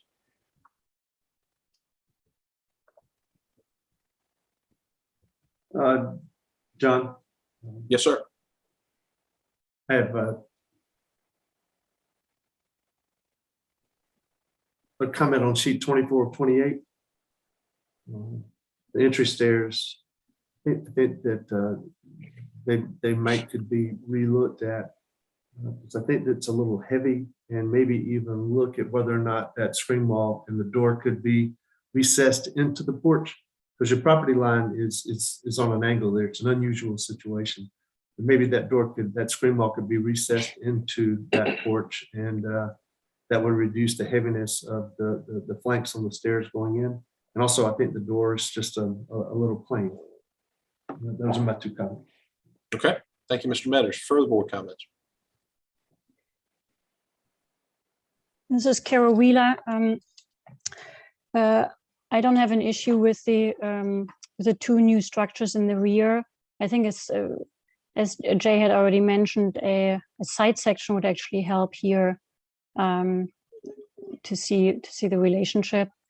It looks like to me, looking at the heights, that the rear structures are actually lower than the front structures. That screen element in the one of the new structures is really interesting. And I don't have a problem with the flat roof. The sloped roof on 122 and a half, that slope could be studied, I think, because it looks very steep and unusual in comparison to the context. But again, if we would see a streetscape elevation, a longer streetscape elevation in a side section, I think that would help clarify things. But I'm okay with the submittal. Okay, thank you, Ms. Wheeler. Any further board comment?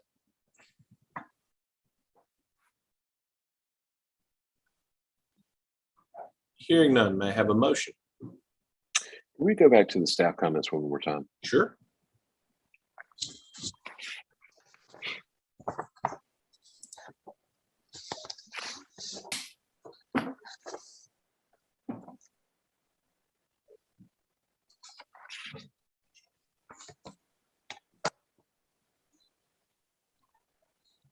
Okay. Yeah, there we go.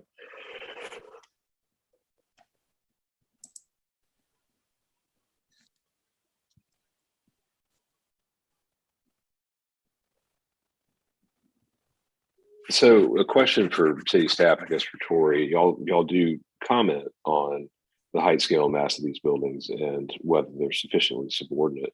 You know, we don't, BAR large doesn't deal with this part of the ordinance very much. But it's, if you go across the hall to BAR small, it's a significant part of what they deal with. And I don't know, Tori, what can you speak a little bit more to your assessment of that? Sure. I will say that from, at the BARS perspective, they are not just solely looking at the height, which, I've drawn lines across the page and it is minimally lower, but they're also looking at footprint and how that obviously relates to mass. So I will say that traditionally the BAR small has looked at subordination in more ways than just height. They've looked at it in volume. And I guess that's my concern really, is that the footprints being so over square as they are, that yields a building that you really have to do a lot to architecturally to break up the mass. They're almost cubic volumes.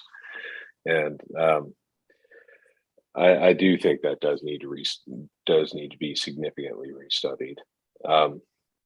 So I'm going to introduce a motion for deferral with board and staff comments, particularly regarding the new building's footprints and the massing that results. Mr. White, if I've heard your motion correctly, it is for deferral to restudy the footprints of these two buildings and their massing in relation to the historic structures. Would that be a correct restatement?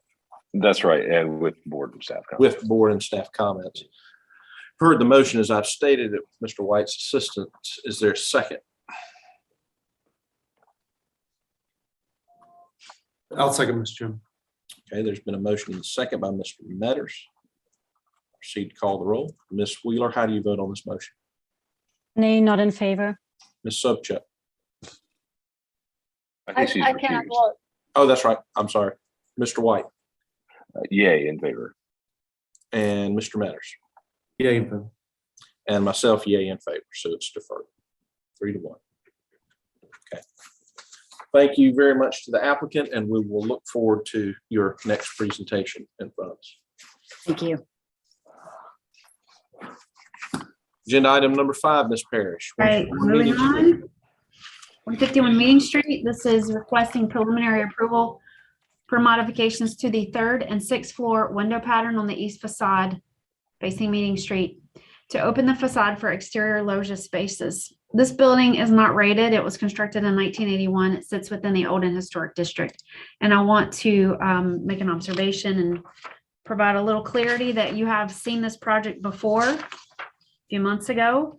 At the time, we were looking at the 6th floor, 3rd floor proposed loggia spaces that we'll be looking at tonight. And we were looking at the 1st floor southeast corner for some hardscape, as well as some like raising the patio element there. We are only looking at the 3rd and 6th floor tonight for preliminary. Thanks. This is, oh, I'm sorry. This is the context. The site is at Meeting Street and Hurlbeck Alley, as outlined in red there. This is an image of the building taken from Meeting Street, looking southwest, and an image of Meeting Street looking northwest. And this is taken from the alley looking southeast at the building. All righty, with this one, we have Clark Batchelder, and I'm promoting him right now. Just give me a second. Here you go.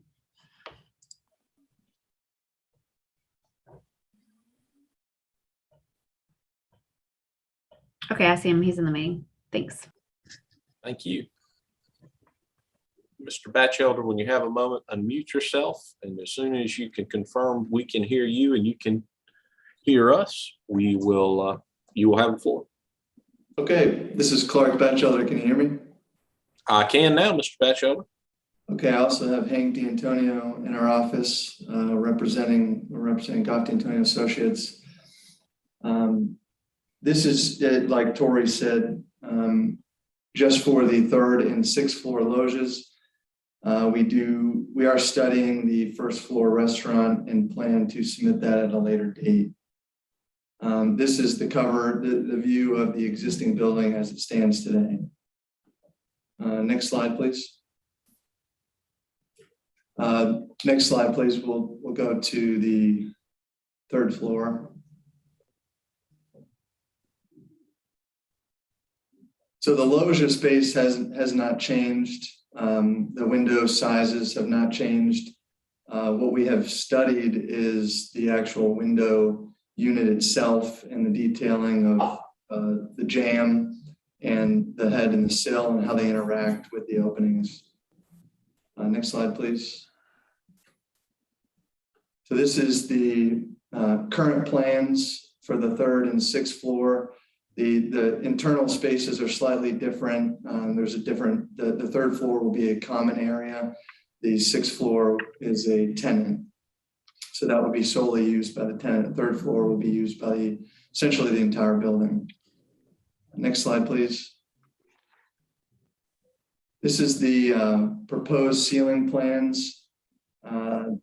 The tenant on the 6th floor, their loggia is a little larger, but essentially the direction is to treat both these spaces the same with a tongue and groove board painted a paint blue with recessed lighting. And on the 6th floor, they're proposing to use some ceiling fans, which we believe that will be out of the way of the door as it opens. Next slide, please. So this is a view of the previous submittal. It shows the windows, the 4 openings. They previously had a sliding window. And so we just wanted to show this to if you go to the next slide here, to show our proposed option, which is a hydraulic float away window that can be divided into 3 equal panels to match the facade. Next slide, please. This is a building section to give you an understanding of where these loggias are placed based on the Meeting Street facade. Next, please.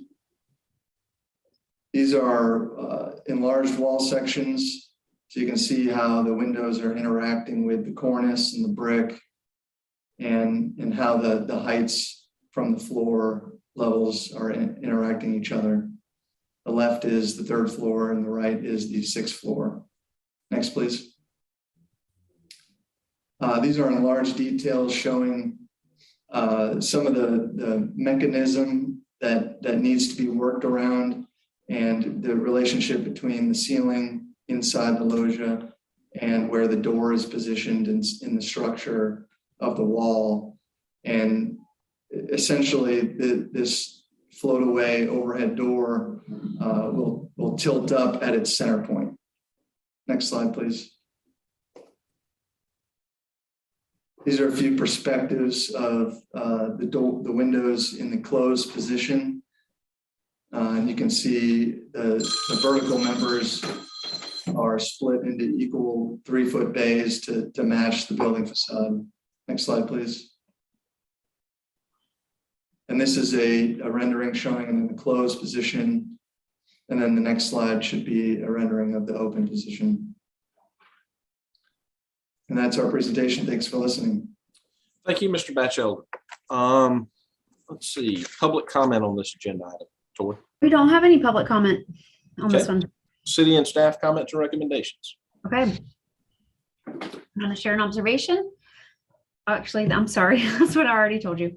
Okay, staff comments. A 3-panel system has been proposed in lieu of the previously proposed 4-panel bifold system and in response to staff comments at the August 25th, 2021 meeting, which harmonizes with the fenestration on the building. It should be noted that this is a tilting system. Number 2, railing color and profile should be visually minimized. We are recommending final approval with board and staff comments and final review by staff. Short and sweet. Very good. Any response from the applicant? Wouldn't think. I do not. No response. Thank you. Board comments, recommendations, and a potential vote.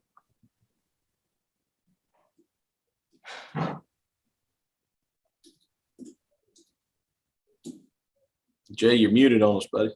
I want to hear what you're saying. You sure about that? Yeah, I think so.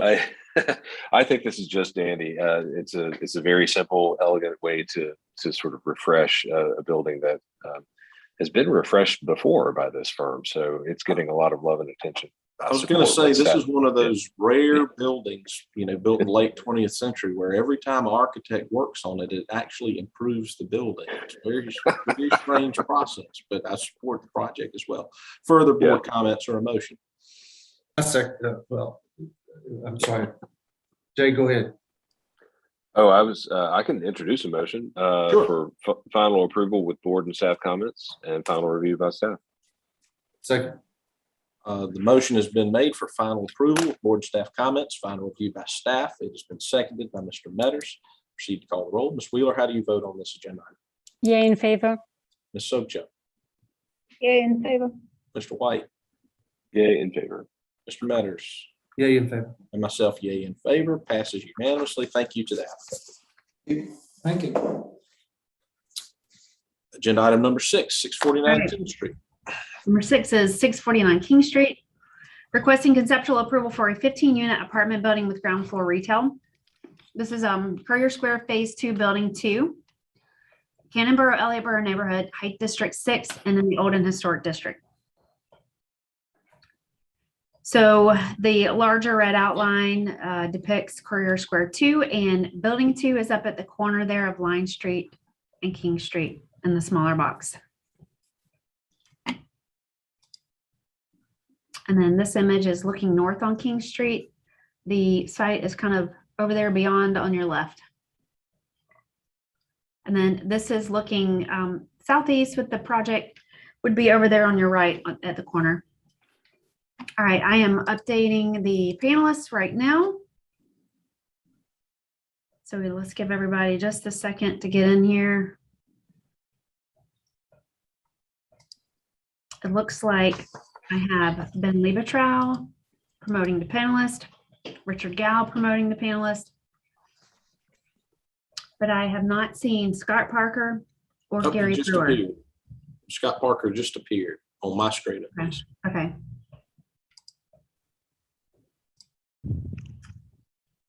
Mr. Parker, who would like to lead off for the applicant on this agenda item? There's Ben. Okay. Hey, can you hear me all right? We can now. Do we have, I mean, I just want to interject. I have not seen Gary Brewer, Braden Novotny, or Scott. You said you have Scott, but I haven't seen the other two. Okay. Mr. Lieberchild, do we need to give them a minute to be here, or had you? I believe so. We should probably give them That's a fine. minute. That's no trouble. I won't count against your time while we try to find them. Yeah, I just don't see them as attendees in the call. Unless they're under a different name. Is Rich on? Richard Guy? Nobody's raising their hand. Mr. Parker, is there anyone else with you? No. Now I'm seeing Richard Gow raised hand. Yeah. Said they're with Rich. Okay.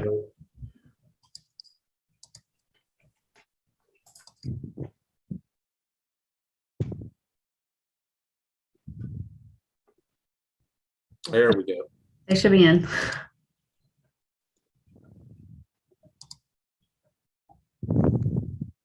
How about now? Yes, sir. We can hear you now, Mr. Gow. Okay, we've been speaking this whole time. Oh, it's no trouble. And this, of course, does not count against your time, even though you've already had a dry run on your presentation. Who would like to lead off for the applicant?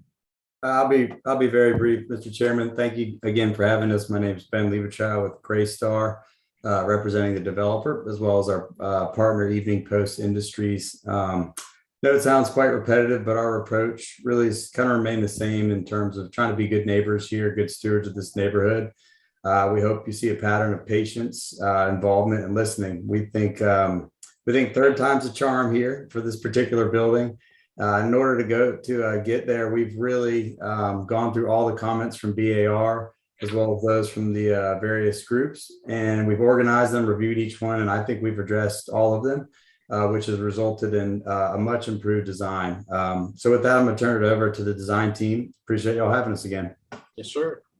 Great. This is Gary Brewer with Robert Stern Architects. I'm in LS3P's office, and I'm here with Richard Gow from LS3P. Next, please.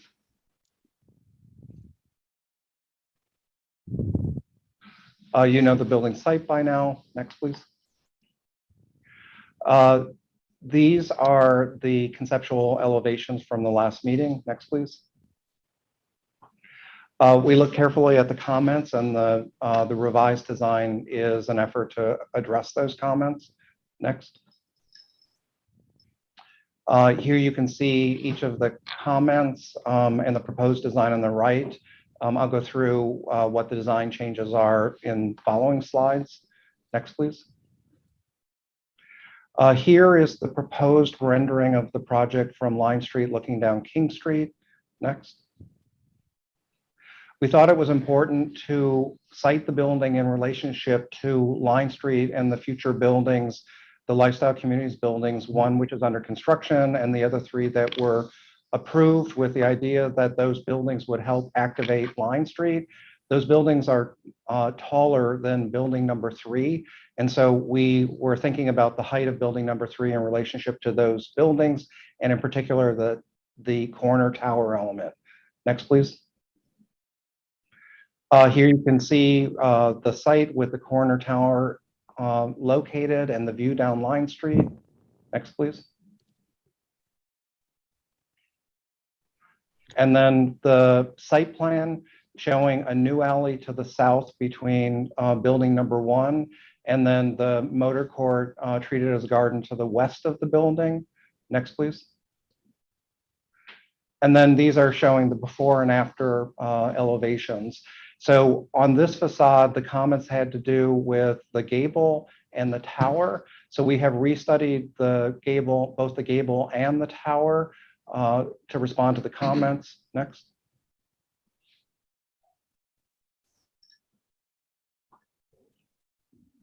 And here you can see it at a larger scale.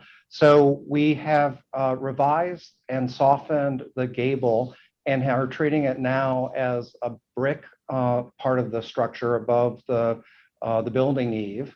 And we think that that softens and lessens its impact, but still defines the center of the building, with the pilasters coming down and the openings of the storefronts now aligning with the openings of the buildings above.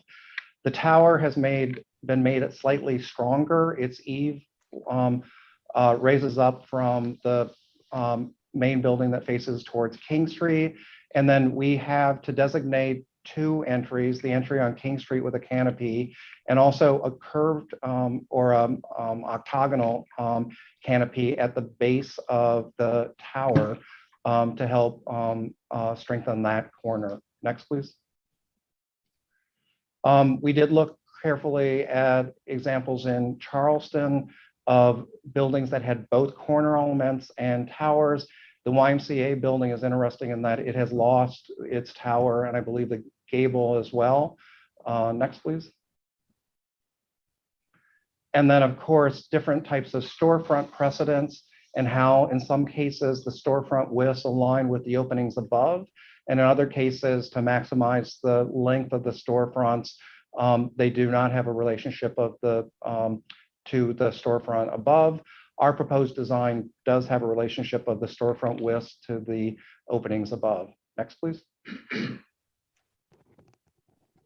So here you can see it at a larger scale with the storefronts aligning with the window opening edges of the second through fourth floor. Next, please.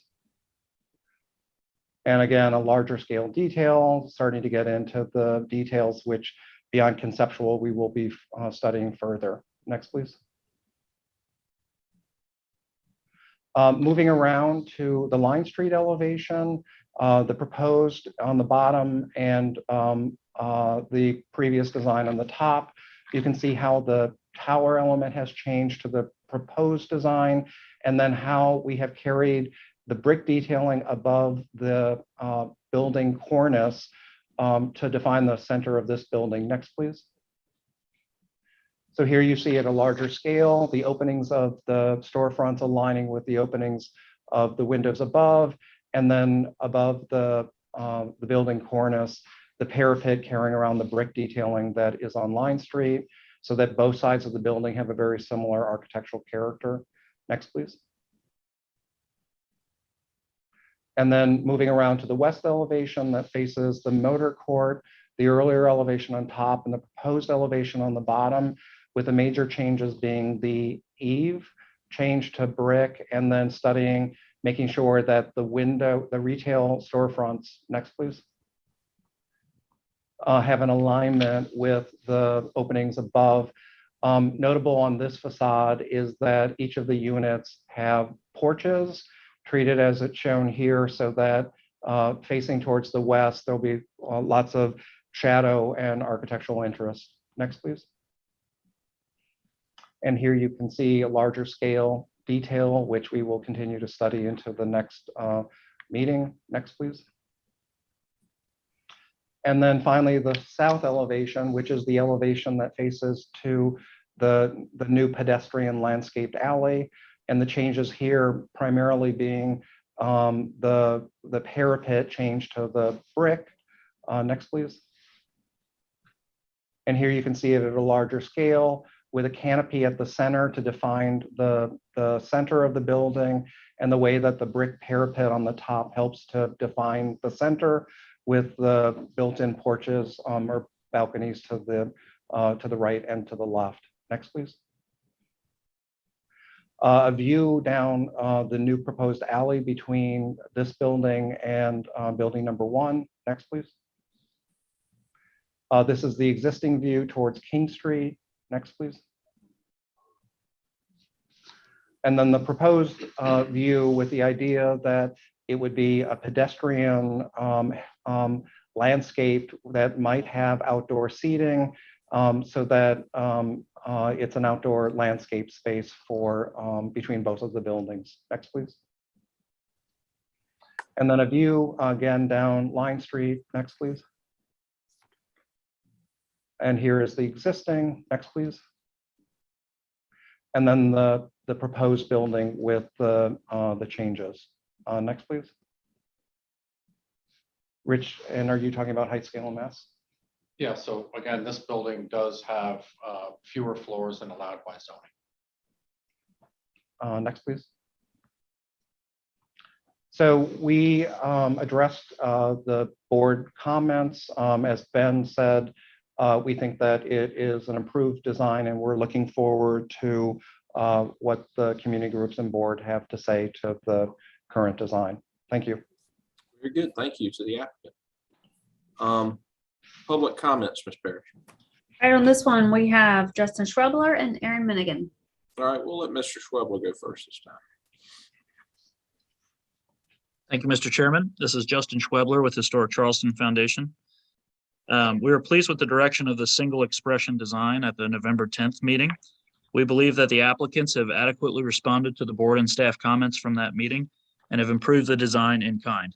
We therefore would like to recommend conceptual approval of the application at this time. Thank you. Thank you, Mr. Schwebler. Ms. Minigan. Thank you. Erin Minigan with the Preservation Society of Charleston. The Preservation Society would like to thank the applicant for reaching out to us on this request.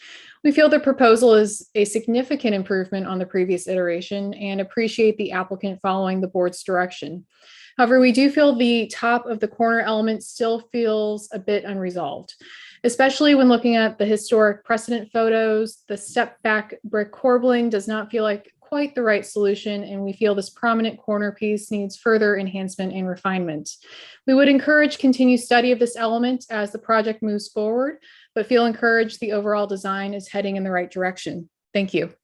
Thank you, Ms. Minigan. Any further public comment, Tori? That's all. Okay, great.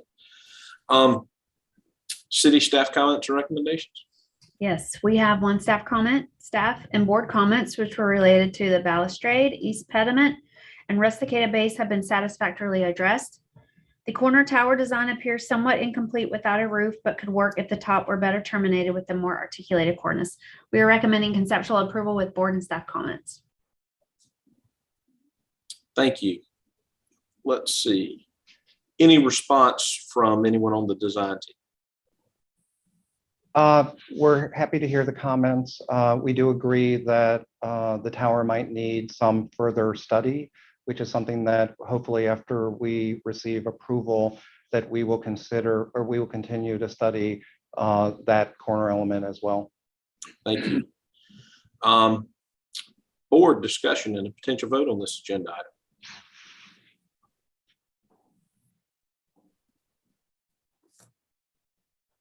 This is Carol Wheeler. I'd like to thank the applicant for addressing the previous staff and board comments.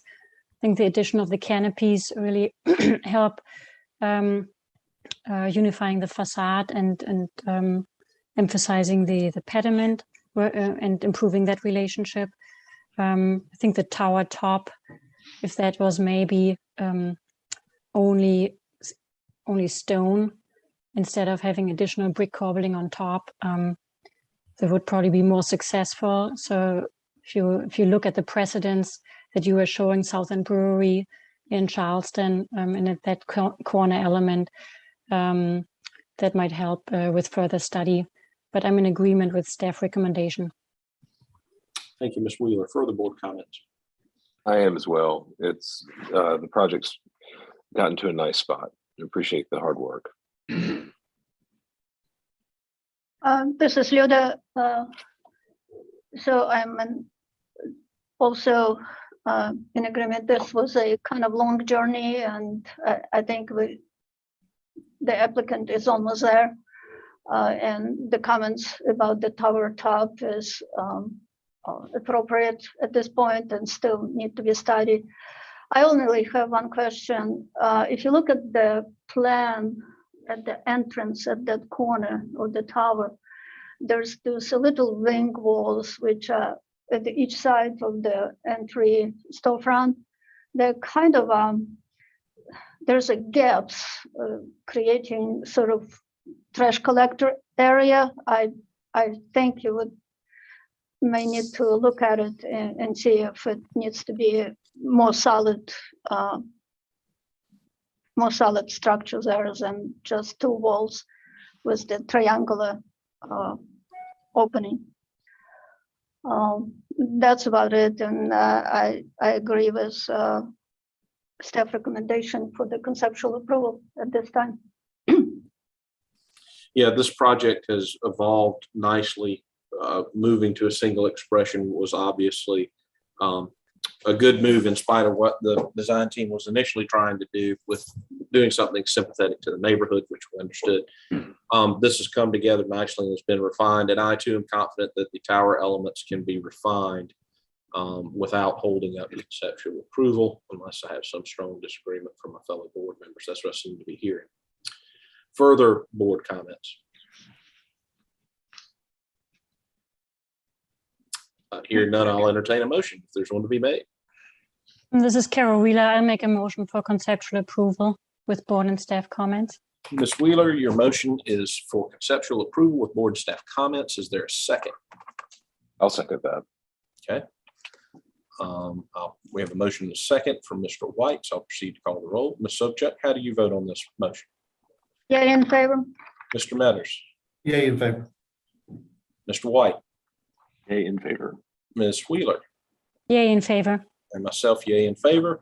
Passes unanimously. I want to thank the applicant and design team for their patience and good faith as we work through this to get what I think is going to be a marquee location in Charleston. So thank you to the applicants for your hard work and diligence.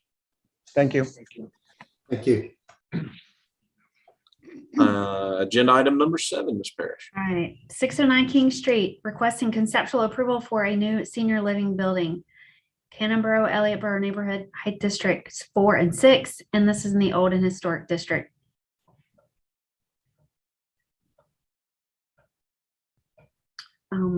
We've got an aerial for you. This is the parcel that's south of where we were just looking.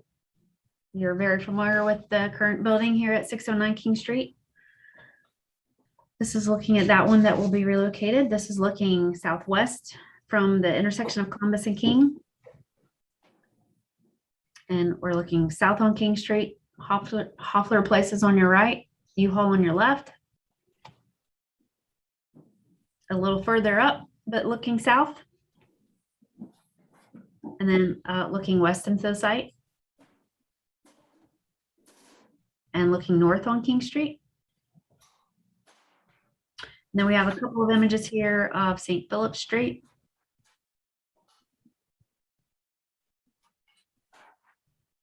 Also St. Philip. And then this is an image from, this is looking at the old alley, looking kind of northeast at the project. Looking east. All right. With this one, I think everybody has been promoted except for Will Purvis, who hasn't responded, but I'm going to try him one more time. I think everybody else is already in the meeting, but let me know if we're missing anybody. Project team. I think we're good. Okay, so Mr. Gow, are you leading off on this one? Yeah, I'm going to lead off, and Mr. Chairman and board, it's really delightful for us to finally have a chance to talk about this new building that we've been drawing on for many, many months. And I'm here representing Evening Post Industries, Liberty Senior Living. Gary's here with me, Scott is with us, and Patrick will speak on Liberty's behalf. It's a very complicated program. It's a large building and it has multiple facades. And since the last time we presented it, we've incorporated the existing building into the new buildings area, a footprint. So what I would like to ask the chairman, due to those complexities, if we could have 20 minutes Sure. to make this presentation. Absolutely. This is a big project. Thank you very much, Gary.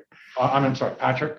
One of our partners says it well, and it's good to be at the starting line with y'all. So with that, thank you. We're excited to be in front of y'all tonight. My name is Patrick Allen. I'm a member of the development team here at Liberty. We're a 145-year-old family business that focuses on the healthcare sector, specifically nursing, hospice, home health care, pharmacies, and senior living. We're committed to the area. We own and operate several projects in the Charleston area, specifically South Bay at Mount Pleasant, and are incredibly excited about opening our first project on the peninsula at 195 Spring Street. It's on the crosstown later this year. You know, we develop, we operate, and we hold our properties forever, and are very, very excited about this use on Upper King Street, which will give citizens of Charleston the opportunity to stay at home. They're not going to have to move in an urban walkable environment. We think it's a great use. We think it's a great opportunity for our residents, and we hope that it'll be good for the city. As Richard said, last time we were in front of you, the board approved the relocation of the existing building at 609 King Street. We appreciate your feedback on that, and we are happy to embrace the community's desire to save and incorporate that building. Please hear me when I say we value your input as we work through this, and are open to your thoughts about this challenge. Interestingly enough, we're presently building a project in New Orleans where we are incorporating an 1855 Henry Howard classical courthouse into a project. So we're facing this challenge elsewhere, and hopefully we can be just as successful here as we are proving in New Orleans.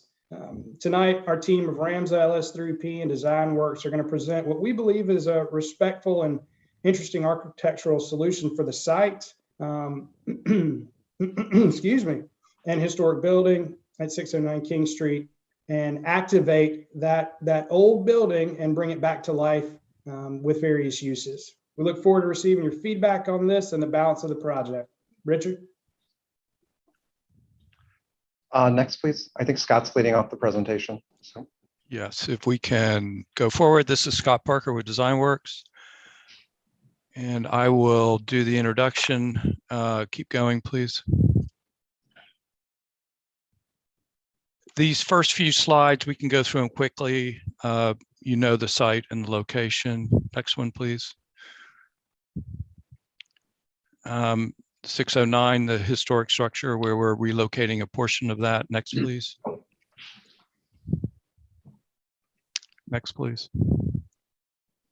Next, please. Okay, what I want to do is take you through the organization of the site and the site plan itself. So to start, all parking is located below grade or remotely, which frees up the ground floor architecture and also enables a series of pedestrian alleys and drives to permeate through the block. The front door for the main building faces King Street and is located at the terminus of Columbus Street, a very important location within the city fabric. Here we've provided an entry and garden court. The court not only provides a great front door, but enables a taller architectural feature to be set back from King Street. King Street will be lined by new retail, neighborhood retail that serves the larger community as well as the residents of the building. You can see in yellow where the 609 will be relocated, and that building will be a part of that new neighborhood retail. Just south of the 609 relocation is a pedestrian alley that leads through the block. This alley will provide an opportunity to create an interpretive landscape that in unison with the historic structure will help tell the history of the district. Spring Street provides the primary vehicular entry to the site, including access to the below grade parking and service access in and out of the site. The interior of the block provides a vehicular drop-off that will function for valet parking, not only for residents, but also some visitors to the site. A few temporary parking spaces will be located here. St. Phillips Street has two new structures in keeping with the scale of the neighborhood, and a pedestrian and vehicular access to the healthcare building located right there. And to the north of the entire site is the new pedestrian alley connecting King Street to St. Philip Street.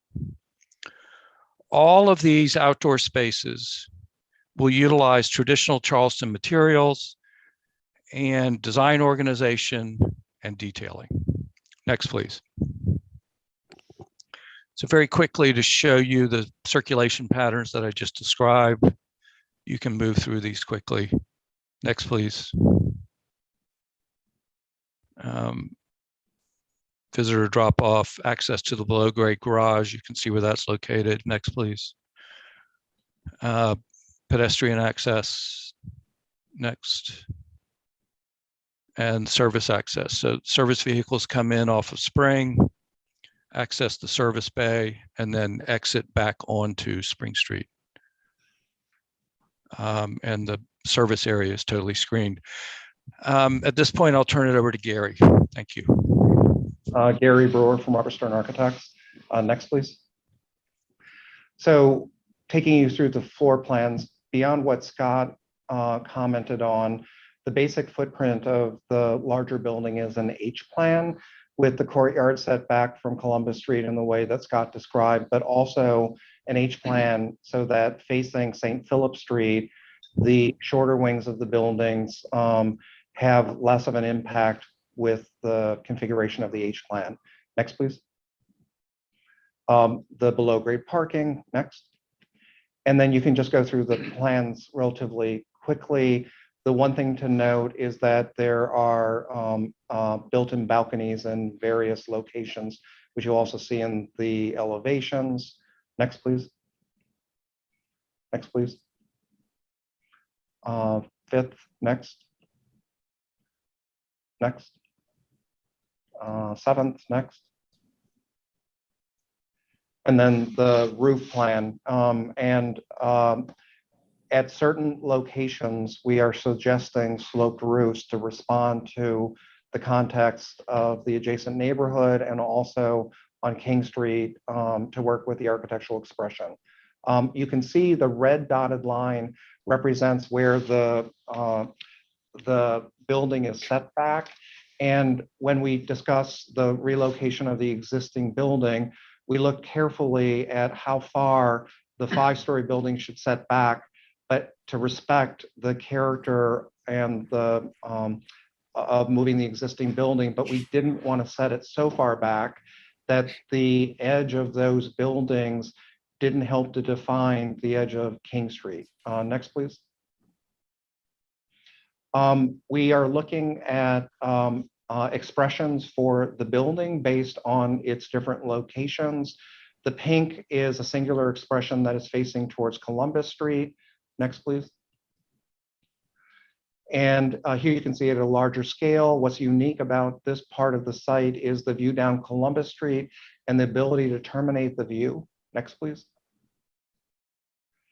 Here you can see the proposed elevation with the singular expression with the idea of a central tower and the garden courtyard that terminates the view down Columbus Street.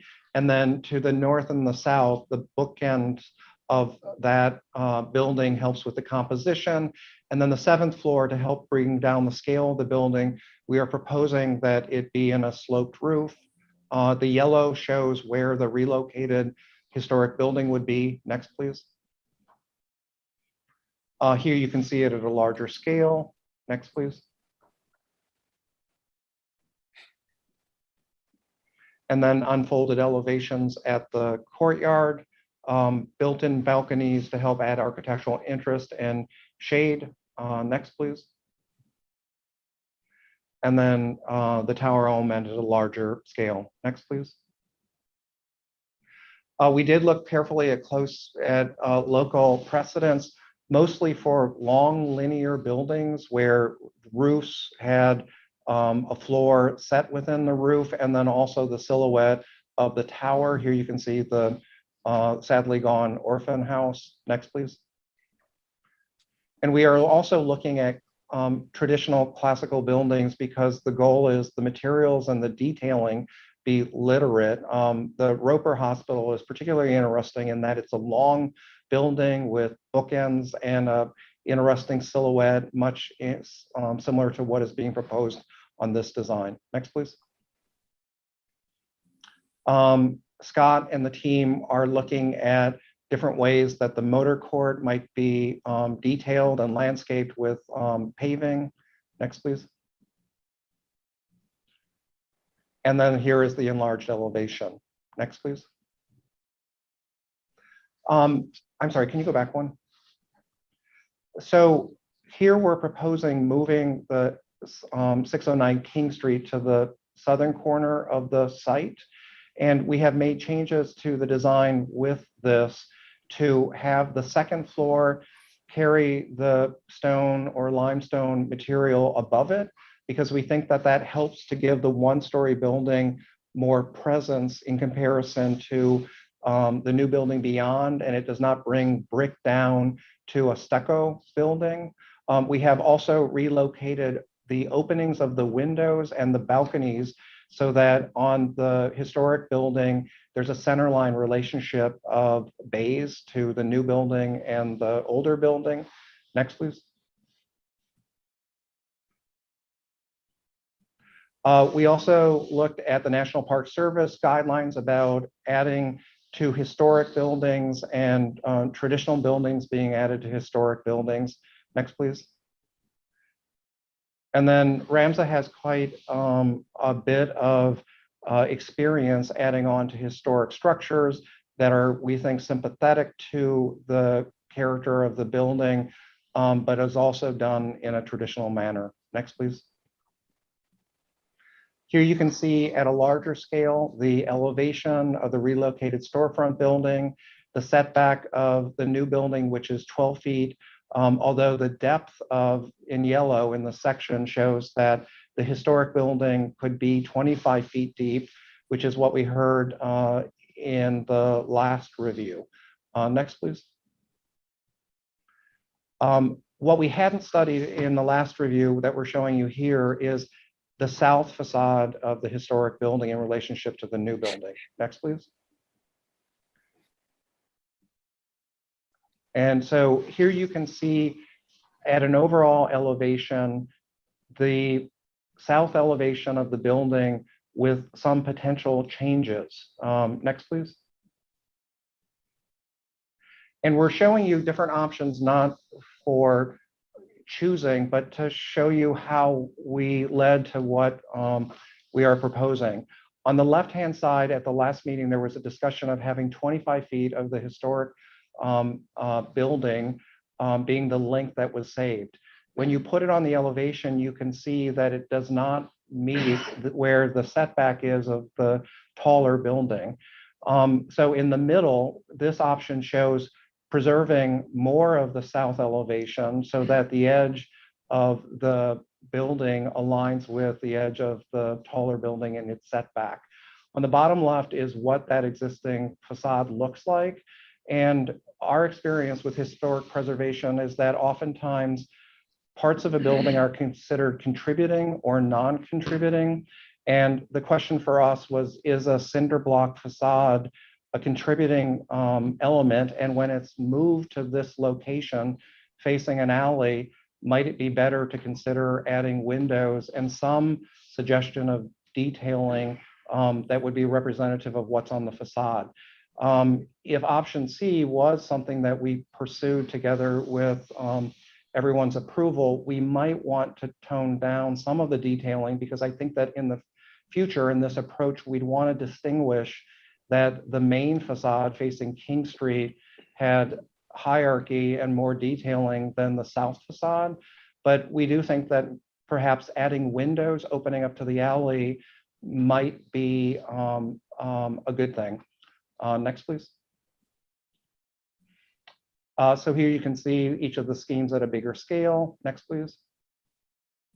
Here is with 37 feet with the existing, and then here is the proposed with window openings that would open up to the alley. Next, please. The view down Columbus. Next. The existing. Next. And then the idea of the garden courtyard and the tower terminating the view. Next. Next. Another view closer. Next. Next. Here you can see the proposed building with the bookends to the north and the south, and the silhouette of the taller tower element. Where the three arched windows are, there is a public room, and so that room gets terrific views down Columbus Street and possibly to the river and even the bridge. The sloped roofs show with the dormers how, in our opinion, it helps to bring down the scale of the building. Next, please. Next, please. A view south looking north. Next, please. Next. And here you can see the storefront located in this location. The second floor treated in stone with the brick above and the bays aligning of the new building with the 3 bays. And then how in this view, the upper levels, the 6th and 7th level, are barely visible from the pedestrian view. Next, please. Next. North looking south. Next. The existing view down King Street, and then the proposed view with the bookends showing that they are mostly legible to the pedestrian, with a taller building less visible, and the tower element really being visible from the Columbus Street view. Next, please. Next. Moving around to Spring Street, this is the proposed design. It should be noted that the 3-story front piece of the building is 1 level below what is permissible, which was done so that we could align the height of that building to Hoffler Place, and that the upper building at 7 stories is within the height district, but that the upper level is treated in a sloped roof, which actually reduces some of the square footage that one might build there if it was a flat roof. At the street level, we've broken the facade into 2 vertical elements, with on the northern side, the entry into the vehicular part of the site paired with the service entry of Hoffler Place, and the storefront being located adjacent to the existing houses.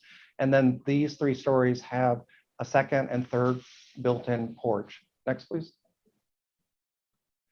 And here you can see. Mr. Gowan, Mr. Brewer, you're out of your 20 minutes, but given the magnitude of the presentation, how much more time would you like? I think I can wrap it up in about 5 if I could. Okay, great. Okay, thanks.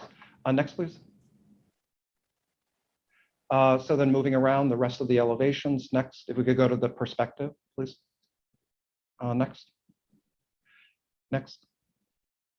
So the existing and the proposed, we're proposing a clapboard building with a sloped roof as a transition between the traditional character of the houses and then the brick architectural character of Hoffler Place. Next, please. Next. Next. And then finally, moving along St. Phillips Street, there are 3-story structures. The yellow structure is the healthcare building, which is actually attached to the main building. And then the new building to the right is a freestanding building. Next, please. And the idea here is clapboard and an architectural character for each of these buildings that is sympathetic to the character of the existing houses. Next, please. Unfolded elevations. Next. And then if we could go to the perspective, please.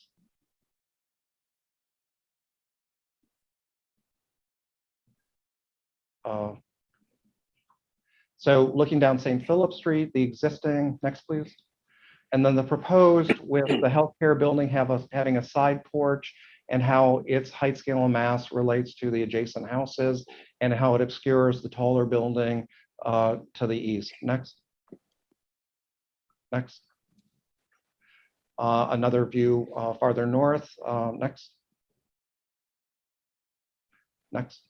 And then again, how the new structures complete the open sites on St. Philip Street, but also help to buffer the taller building beyond. Next, please.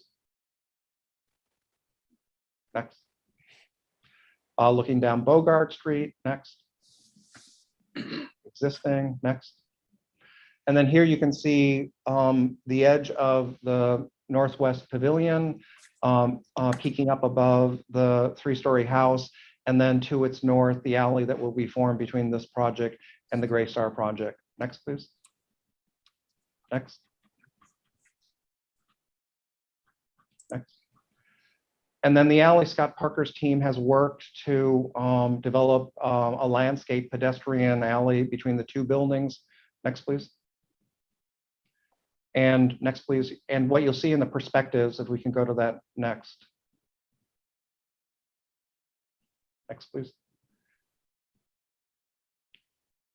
There's a perspective that's coming up.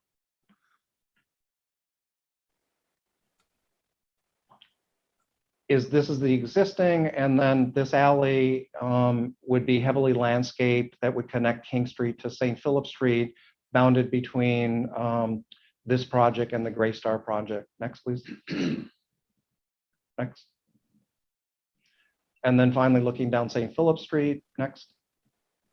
Next. Existing. Next. So with the Gray Star, if you could go back one, please. This Gray Star buildings that are have been reviewed on St. Philip Street will obscure the height of the Liberty project beyond, which you can see in this conceptual rendering. Next, please. And this is the view without those buildings, which would only be a temporary view. Next, please. And then massing, I will hand over to Rich.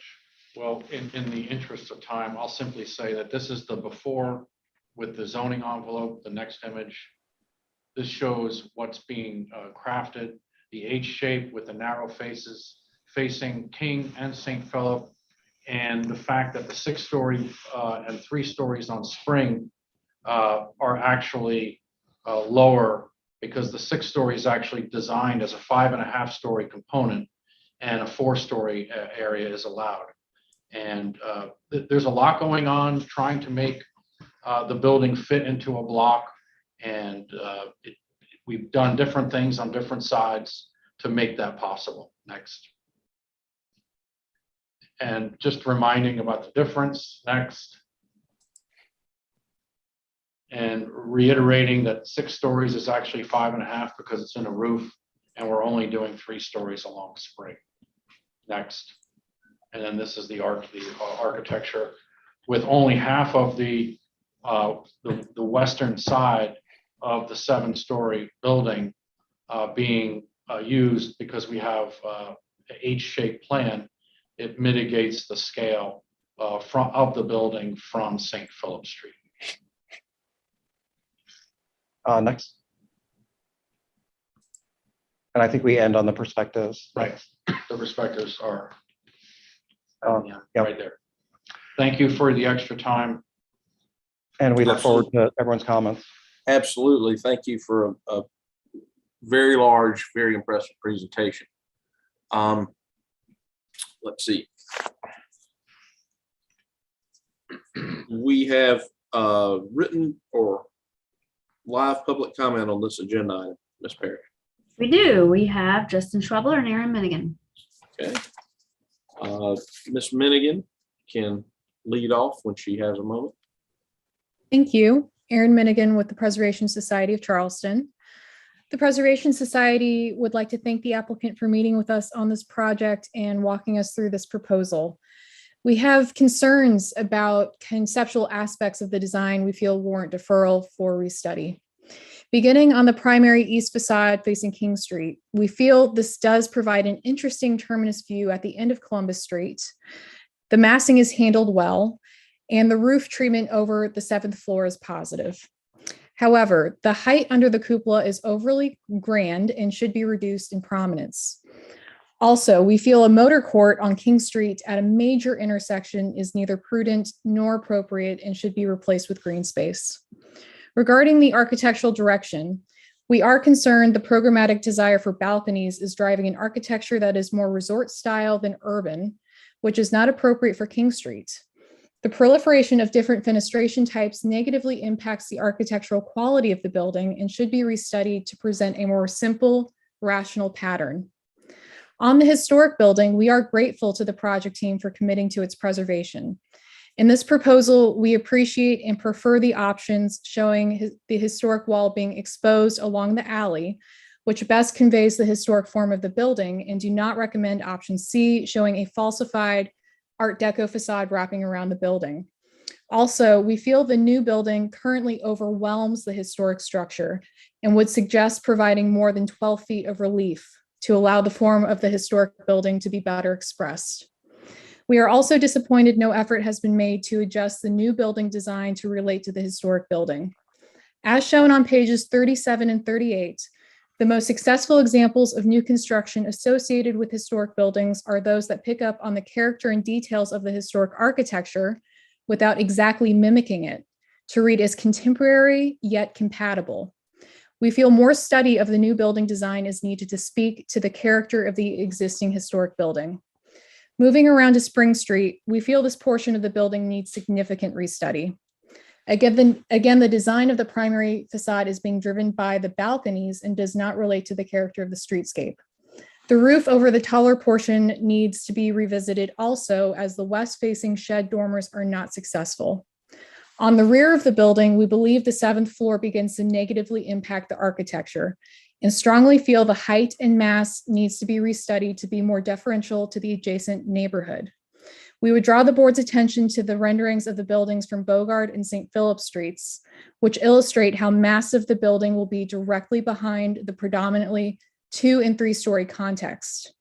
The board should consider exercising its authority to reduce height on this portion of the building to allow for a better transition to the scale of the historic neighborhood. Given the degree of restudy needed to allow the building to be more contextual to King Street and the Cannonboro-Ellerboro neighborhood, we urge the board to defer the application for restudy of height, mass, scale, and architectural direction. Thank you. Thank you, Ms. Minigan. Mr. Schwebler. Thank you, Mr. Chairman. This is Justin Schwebler with Historic Charleston Foundation. We would first like to thank the design team for taking the time to meet with us this week.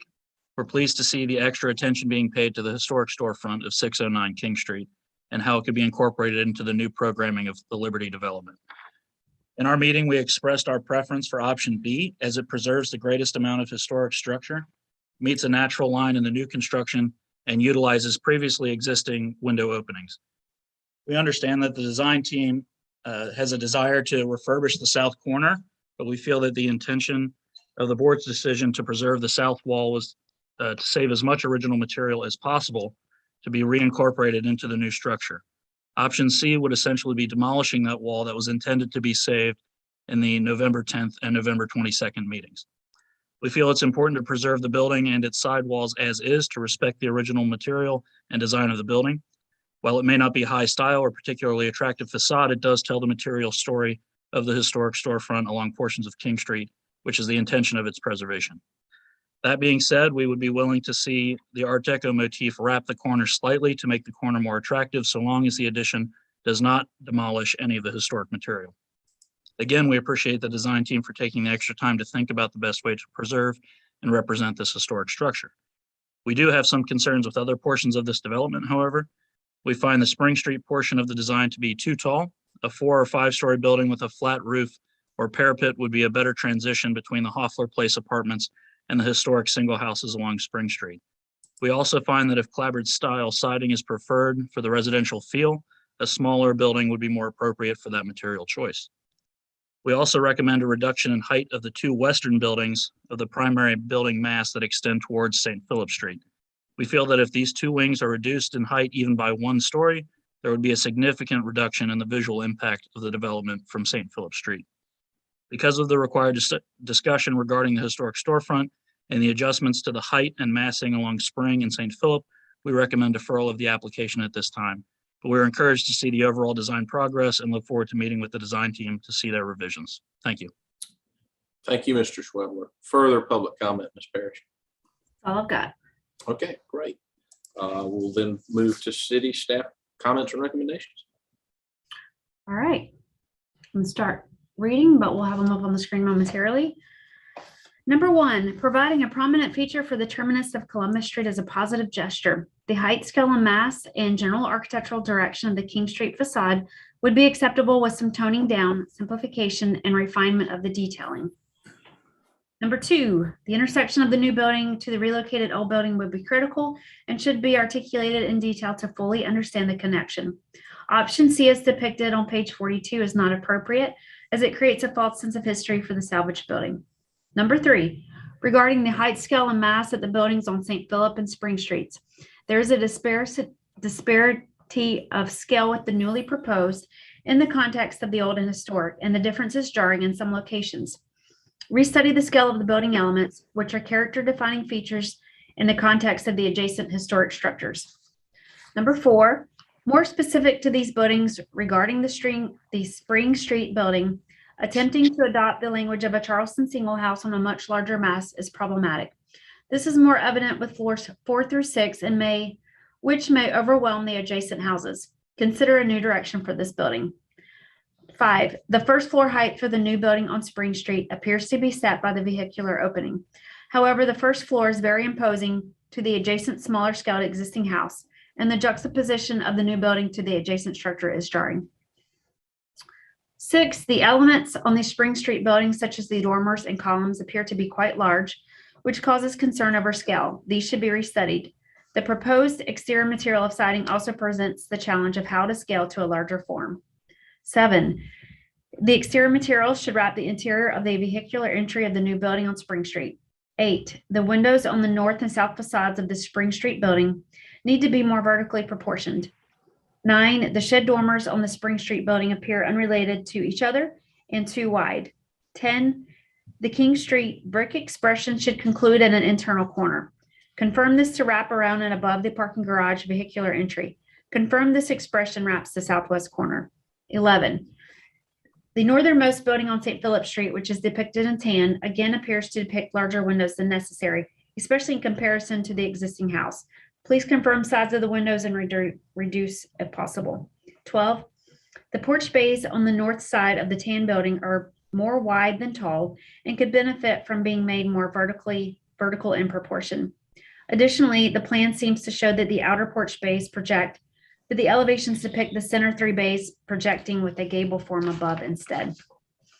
13, regarding the southernmost new building on St. Philip Street, which is depicted in blue. Here also confirm and reduce the size of the windows as possible to harmonize with the adjacent existing buildings. 14, use consistency with shutters on the St. Philip Street building depicted in blue. 15, the courtyard is nicely wrapped in a singular expression on all 4 sides. However, the challenge of multiple expressions is evident here. The center portion of the King Street expression, the area containing the tower, has 2 exterior languages at the east and west, and for authenticity's sake should be 1 language, with the tower centered. This might mean that the King Street expression is the dominant expression in mass and the remainder are more secondary. This calls for a unification in the design in terms of the whole and a cohesiveness to unite the composition. 16, regarding the west-facing and courtyard expression for the larger building that fronts King Street, the use of siding may be inappropriate for a building of this size. 17, continue to take cues from the successful alleyways for development, refinement of the alley space. The fountains or water features which anchor each end is successful. And then we are recommending denial of height, scale, and mass and general architectural direction for the Spring Street building, deferral for the St. Philip Street buildings for scale, and deferral for the larger King Street building to simplify the expressions and to resolve the lack of cohesiveness between the multiple expressions. Thanks. It's very well done, Ms. Parrish. It's a lot of material to cover. Okay. Would the design team applicants, anyone care to respond in a 5-minute period? Yeah, to enter all of that? This is Gary. I'd like to start by saying that we've had multiple meetings with the preservation groups and city staff, and we value the input that they've given us to developing this project. We hear the comments that they have about the current design, and we look forward to working with them as we develop the project further. It's such an important site and project for Charleston that requires careful study. For the moving of the historic building, although we are showing C as the preferred option with the idea of potentially having windows and some wrapping of the deco detailing facing King Street, we are also okay with the possibility of option C as well. We look forward to board comment on that.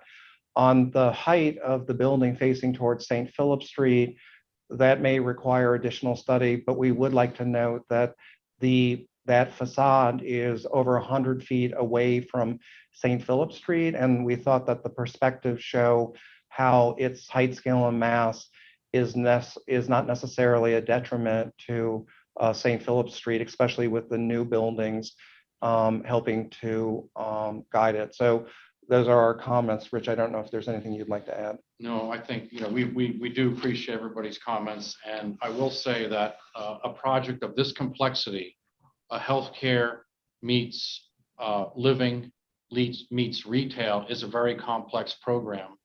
And the outdoor spaces and the investment in the underground parking are great contributions by this development team and the owner to make these spaces inhabitable for the city, including the alleys.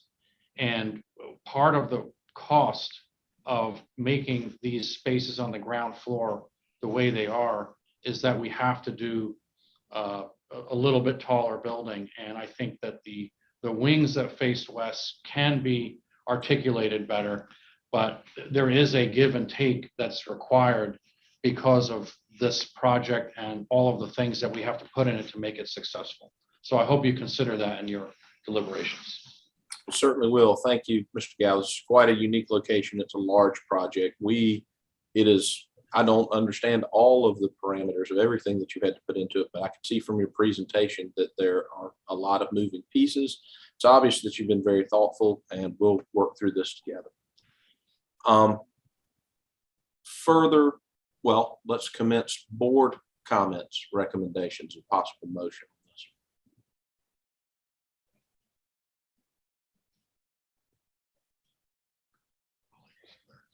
I'll say that it's not common that you end up with so many staff comments on a project, even one of this scale and significance, and that's very telling. I'd have to commend staff for putting in quite a lot of time to not only face-to-face or via Zoom to assist this development team as they try to push this project forward, but it's unfortunate that it's come here at this point, even with all that consultation, that there's still so much to comment on. And I agree with what staff is saying. What I can appreciate the complexities of the program, but that's not what's creating the architectural challenge of this project. It's an architectural philosophy that's been applied to this project that the board has been very resistant to consistently ever since it was first presented. So I agree with staff's recommendation. Okay, thank you, Mr. White. Further board comments?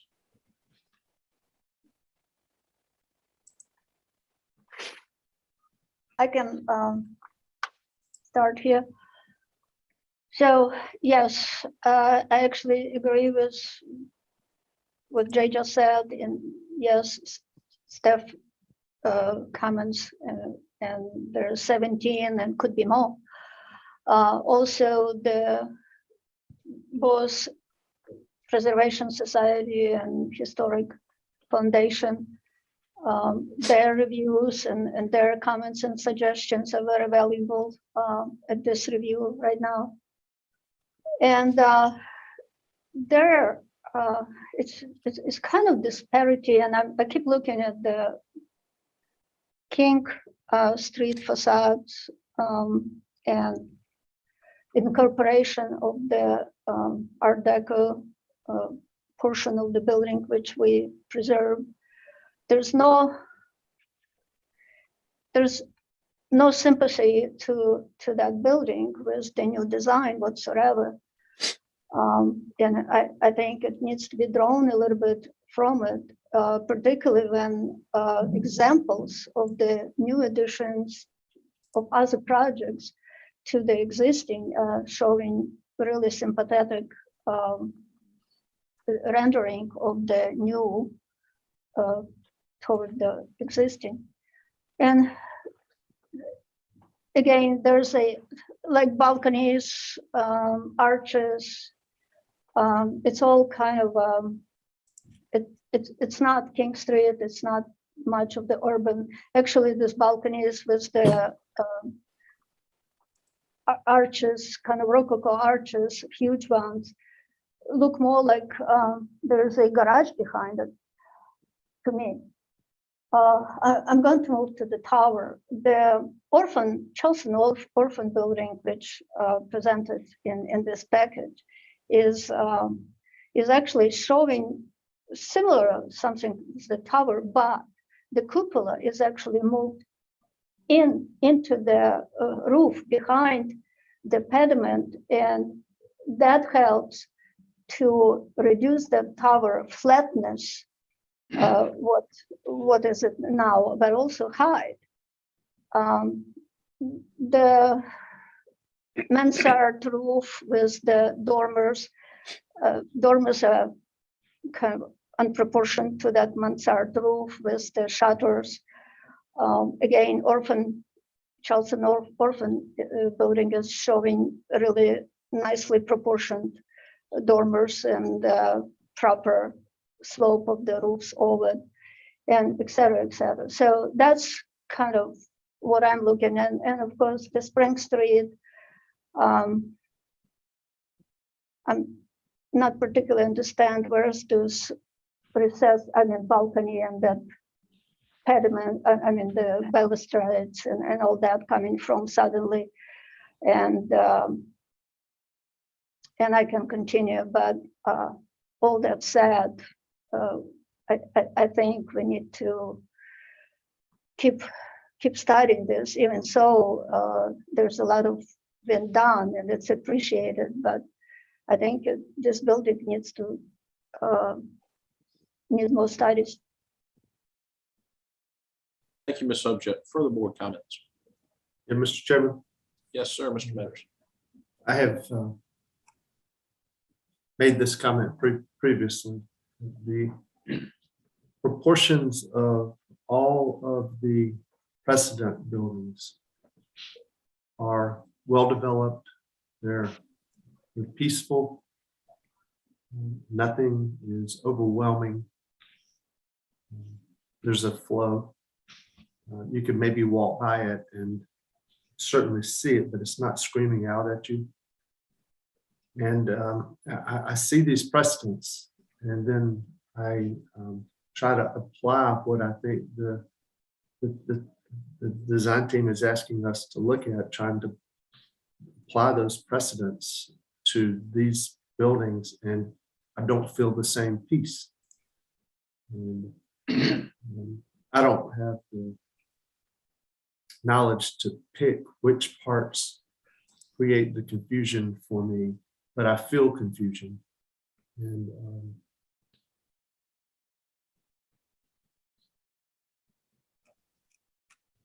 that's all I have to say. Thank you. Further board comments? This is Carol Wheeler. I'm in agreement with my fellow board members and staff comments. And to elaborate a little bit more, I'd also like to talk about the existing building. The reason why the board approved the partial demolition, or why the board asked to keep at least 25 feet of the facade, is so that you can recognize the existing building, as a volume, and the fact that only 12 feet of that volume is now visible is problematic. And I think that massing probably needs to move back so that you can really, this is not facadism. I think that's what we had talked about the last time, but so that you can really express that existing building. And I understand that you have an H-shaped building, a very symmetrical building here, but you need to respect that existing building more. I think an H-shaped building in general can work here, and I appreciate that the entry courtyard or the public space facing Columbus Street, and I think in general the massing works. But the architectural expression, again, the previous board members have already said that, but the orphan house that was used as a precedent has a very rhythmic and repetitive facade. And uses the same proportions for the windows, and the proposed King Street facade here is very busy and has arches and recessed balconies, very many different window proportions and sizes, and shutters, a mansard roof. So it's just there's a lot going on here, and because it's such a big building, it would help to simplify that fenestration and have more of a repetitive pattern here. And I don't think I need to repeat any of the other comments that were already mentioned. But one item for the King Street facade, I think what would help is if you would either, I don't know what you come up with if this project comes back, but either follow the King Street property line, or the whole massing needs to be pushed back.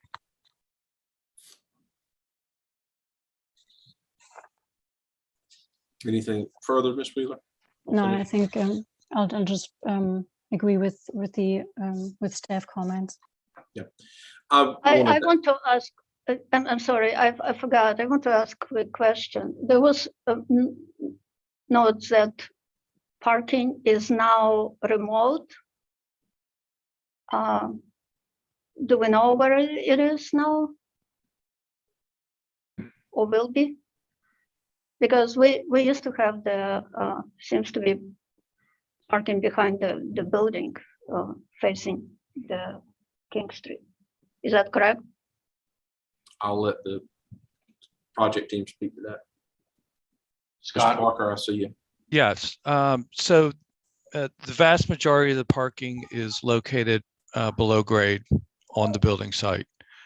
There may be some remote parking accommodated either next door or across the street if it's needed. I see. I was just going to amplify some of Ms. Wheeler's comments, and these were the ones related to the orphan house. As we all know, that was one of Charleston's greatest architectural losses, and we lost it pretty late in the preservation trend, and everyone now, I've heard several people on the design team refer to it. Just a couple things. That was a massive building. Your tower idea is a good idea. I like and support that, and I think it works well on the King Street elevation. As a matter of fact, I think the King Street elevation is by far the most successful of what you presented. But that facade on the, if you're using the orphan house as a precedent, it was symmetrical. The rhythm of the facade was pretty straightforward and repetitive, and it was much simpler. The thing, I think I agree with Ms. Wheeler that I think that the massing in general is right. The H configuration is fine. I would like to see restudy of the tower, but like the tower concept, I think the problem was with the remainder of that facade and just how busy it is. And that's going to be an issue to straighten out, to make it rhythmic, symmetrical, to the extent you can, with the preserved building having been moved. Those would be my points on the King Street facade. And looking back at the orphan house itself is a straight line example of what you could do to perhaps clean that up. I think the mansard roof is appropriate, just need to adjust the dimensions. And I also want to amplify the staff comment about perhaps simplifying and reducing the number of different window fenestration expressions and making them simpler and more of the same size, or certainly fewer of them. And I think those would be my comments in addition to everything that the rest of the board and the staff has had to say to you. Further board comments?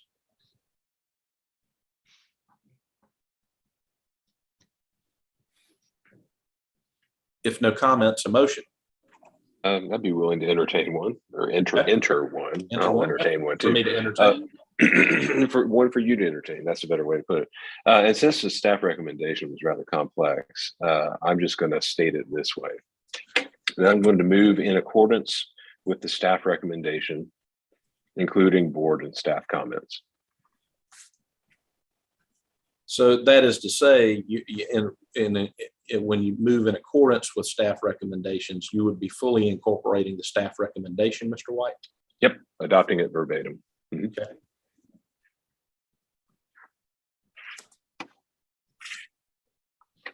And incorporating board and staff comments, correct? That's correct. Board comments.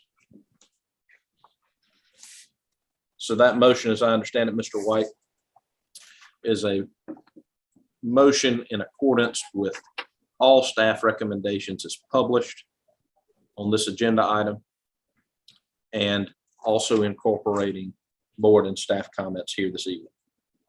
That's correct. All right, is there a second? I second. Thank you, Ms. Sobchak. I have a motion and seconds. Proceed to call the roll. Mr. Wood, how do you vote on this motion? Yay in favor.